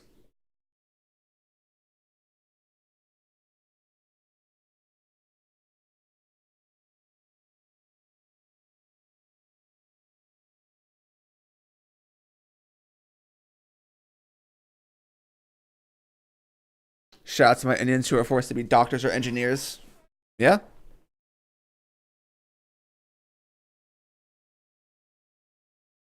What? What did I say, Santos? Basically, me, but in Florida. Just gonna end up with a black queen. God damn. Am I a nihilist? To some degree, I would say I'm a nihilist. Yeah. I don't know, dude. It's I have my own set of issues that I have to deal with.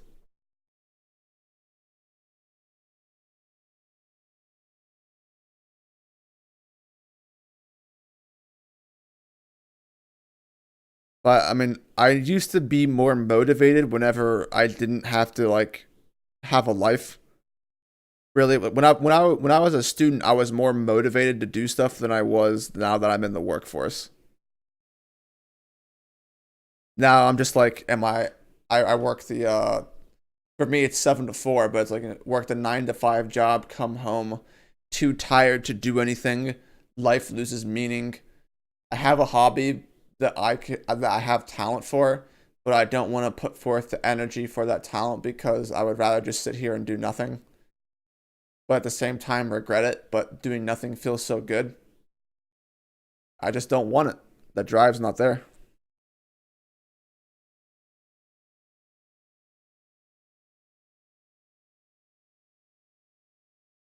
Santos, sales does not equal quality all the time because if that was the case, some of the worst books like of all time are now the best books of all time. And current age movies are better than some of the best movies of all time because now it's in the current age.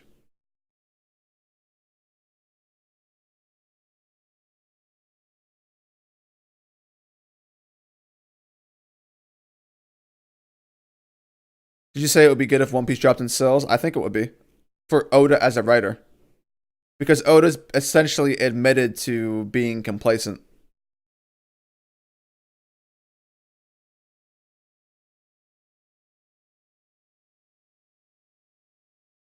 Tell stickers, I said sup. Will do, man. Will do, Isaiah. How much sleep do you usually get? 6 to 8 hours, sometimes 10.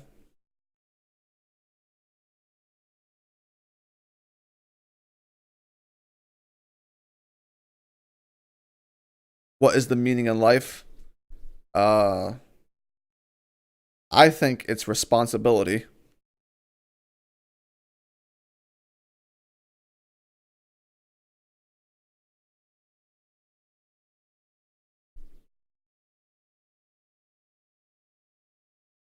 Only passion right now is Smash. Hey, good man.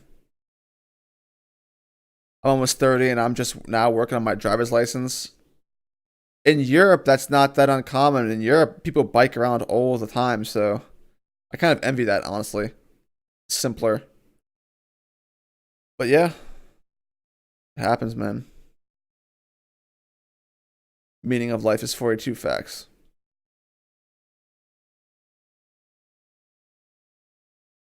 Ugh.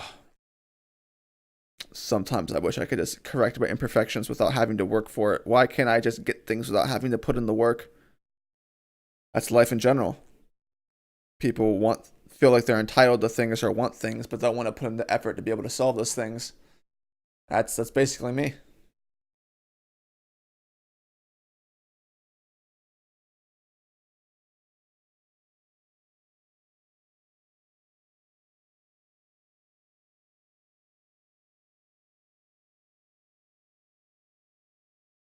Breath of the Wild. Yeah, I've heard Breath of the Wild was great.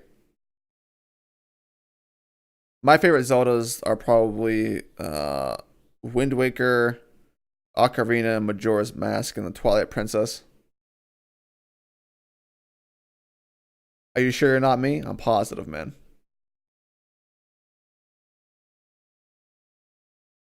The work is the best part, to be honest. I mean, yeah, that's also a psychological phenomenon.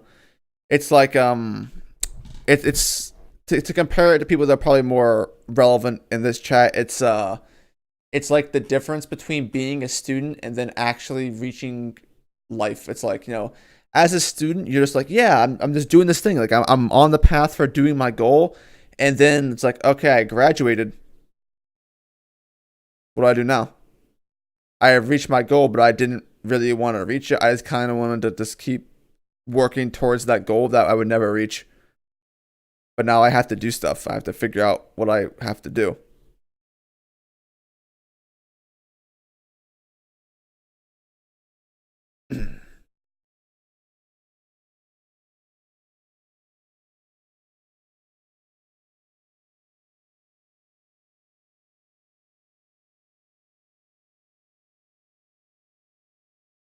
I've hit a point where I'm forced to solve things in my life, sadly, so I had to stop being lazy.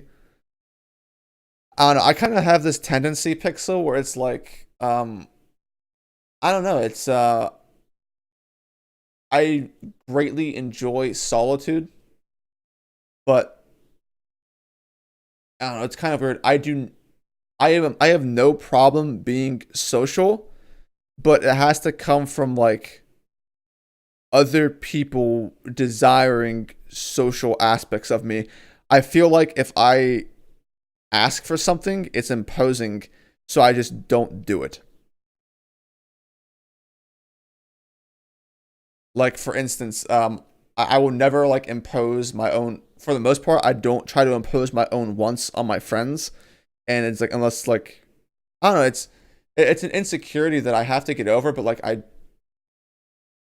sometimes it sucks knowing your own problems because you're afraid to just actually do anything about them. You become so like set in your ways and you know your issues that it's harder to solve them once you know them.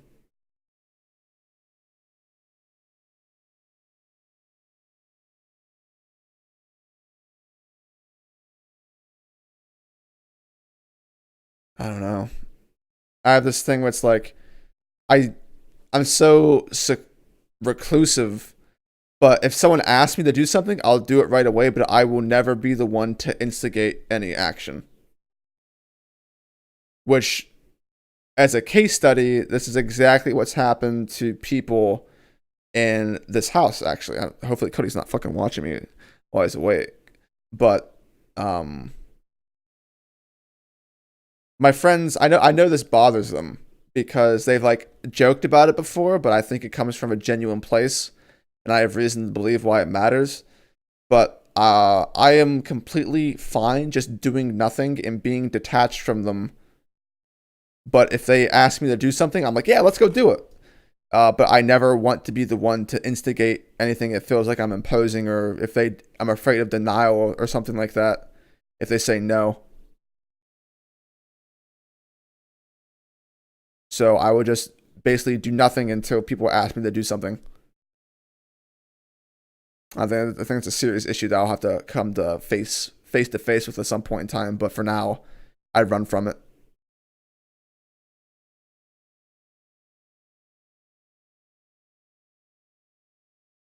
Are you an ISTJ on the Myers-Briggs personality indicator like me? I don't know. I'll have to find out. I haven't taken the test.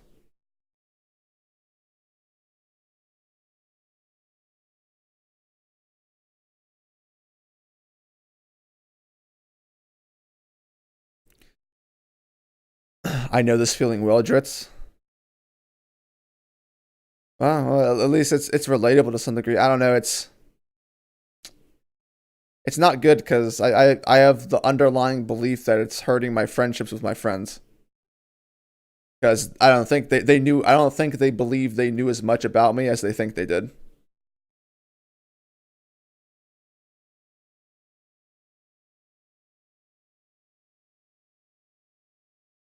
Hmm. Maybe I'm overthinking it. I don't know.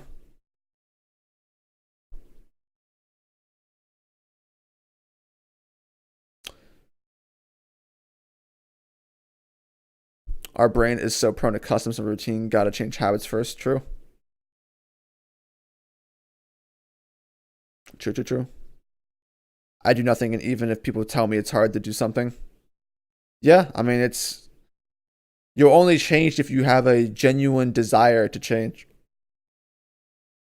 Just because someone tells you what your problem is doesn't mean that's gonna really help you want to change.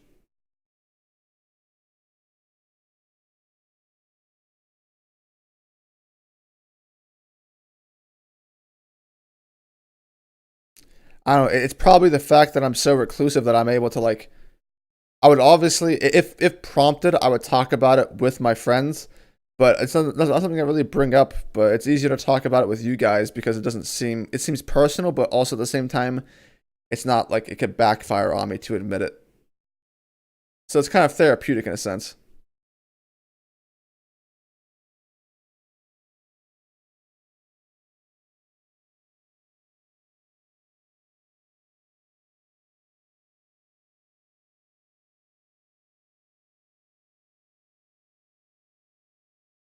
Same feeling, but the crowd I run with always won't do stuff, and they have no bedtime. If you mention sleep to them, they will say sleep. That's too much something. Oh, really?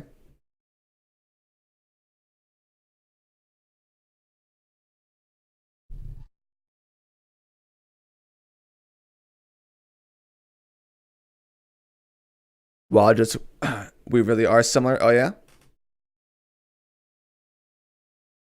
like Griffith's vision of owning a kingdom. Yeah, actually, very applicable. Yeah, psychologically, it's sound. It sucks knowing that sometimes you gotta be forced to change and not just do it when you're fully aware. Yep. Jordan Peterson's videos have actually helped me get my life together a lot. They've made me become a lot more knowledgeable and self-aware, and I have acted upon them to a certain degree. They've really helped me a lot in terms of just getting down my entire personality and coming to peace with myself. And I have acted. I can do better though.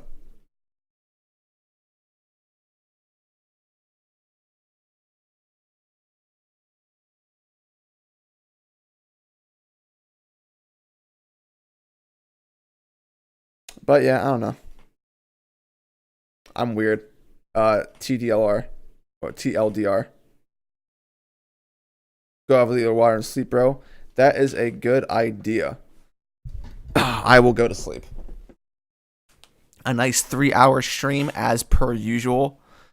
I gotta set like 4 alarms so to make sure I wake up. But I am probably going to unlist the stream, so if you have the link in the Discord, you'll be able to watch it, and then I will probably upload it onto the second channel. Join the Discord if you aren't in it so you can find that second channel, please. And I will see you guys when I see you guys. No promises. Monka S.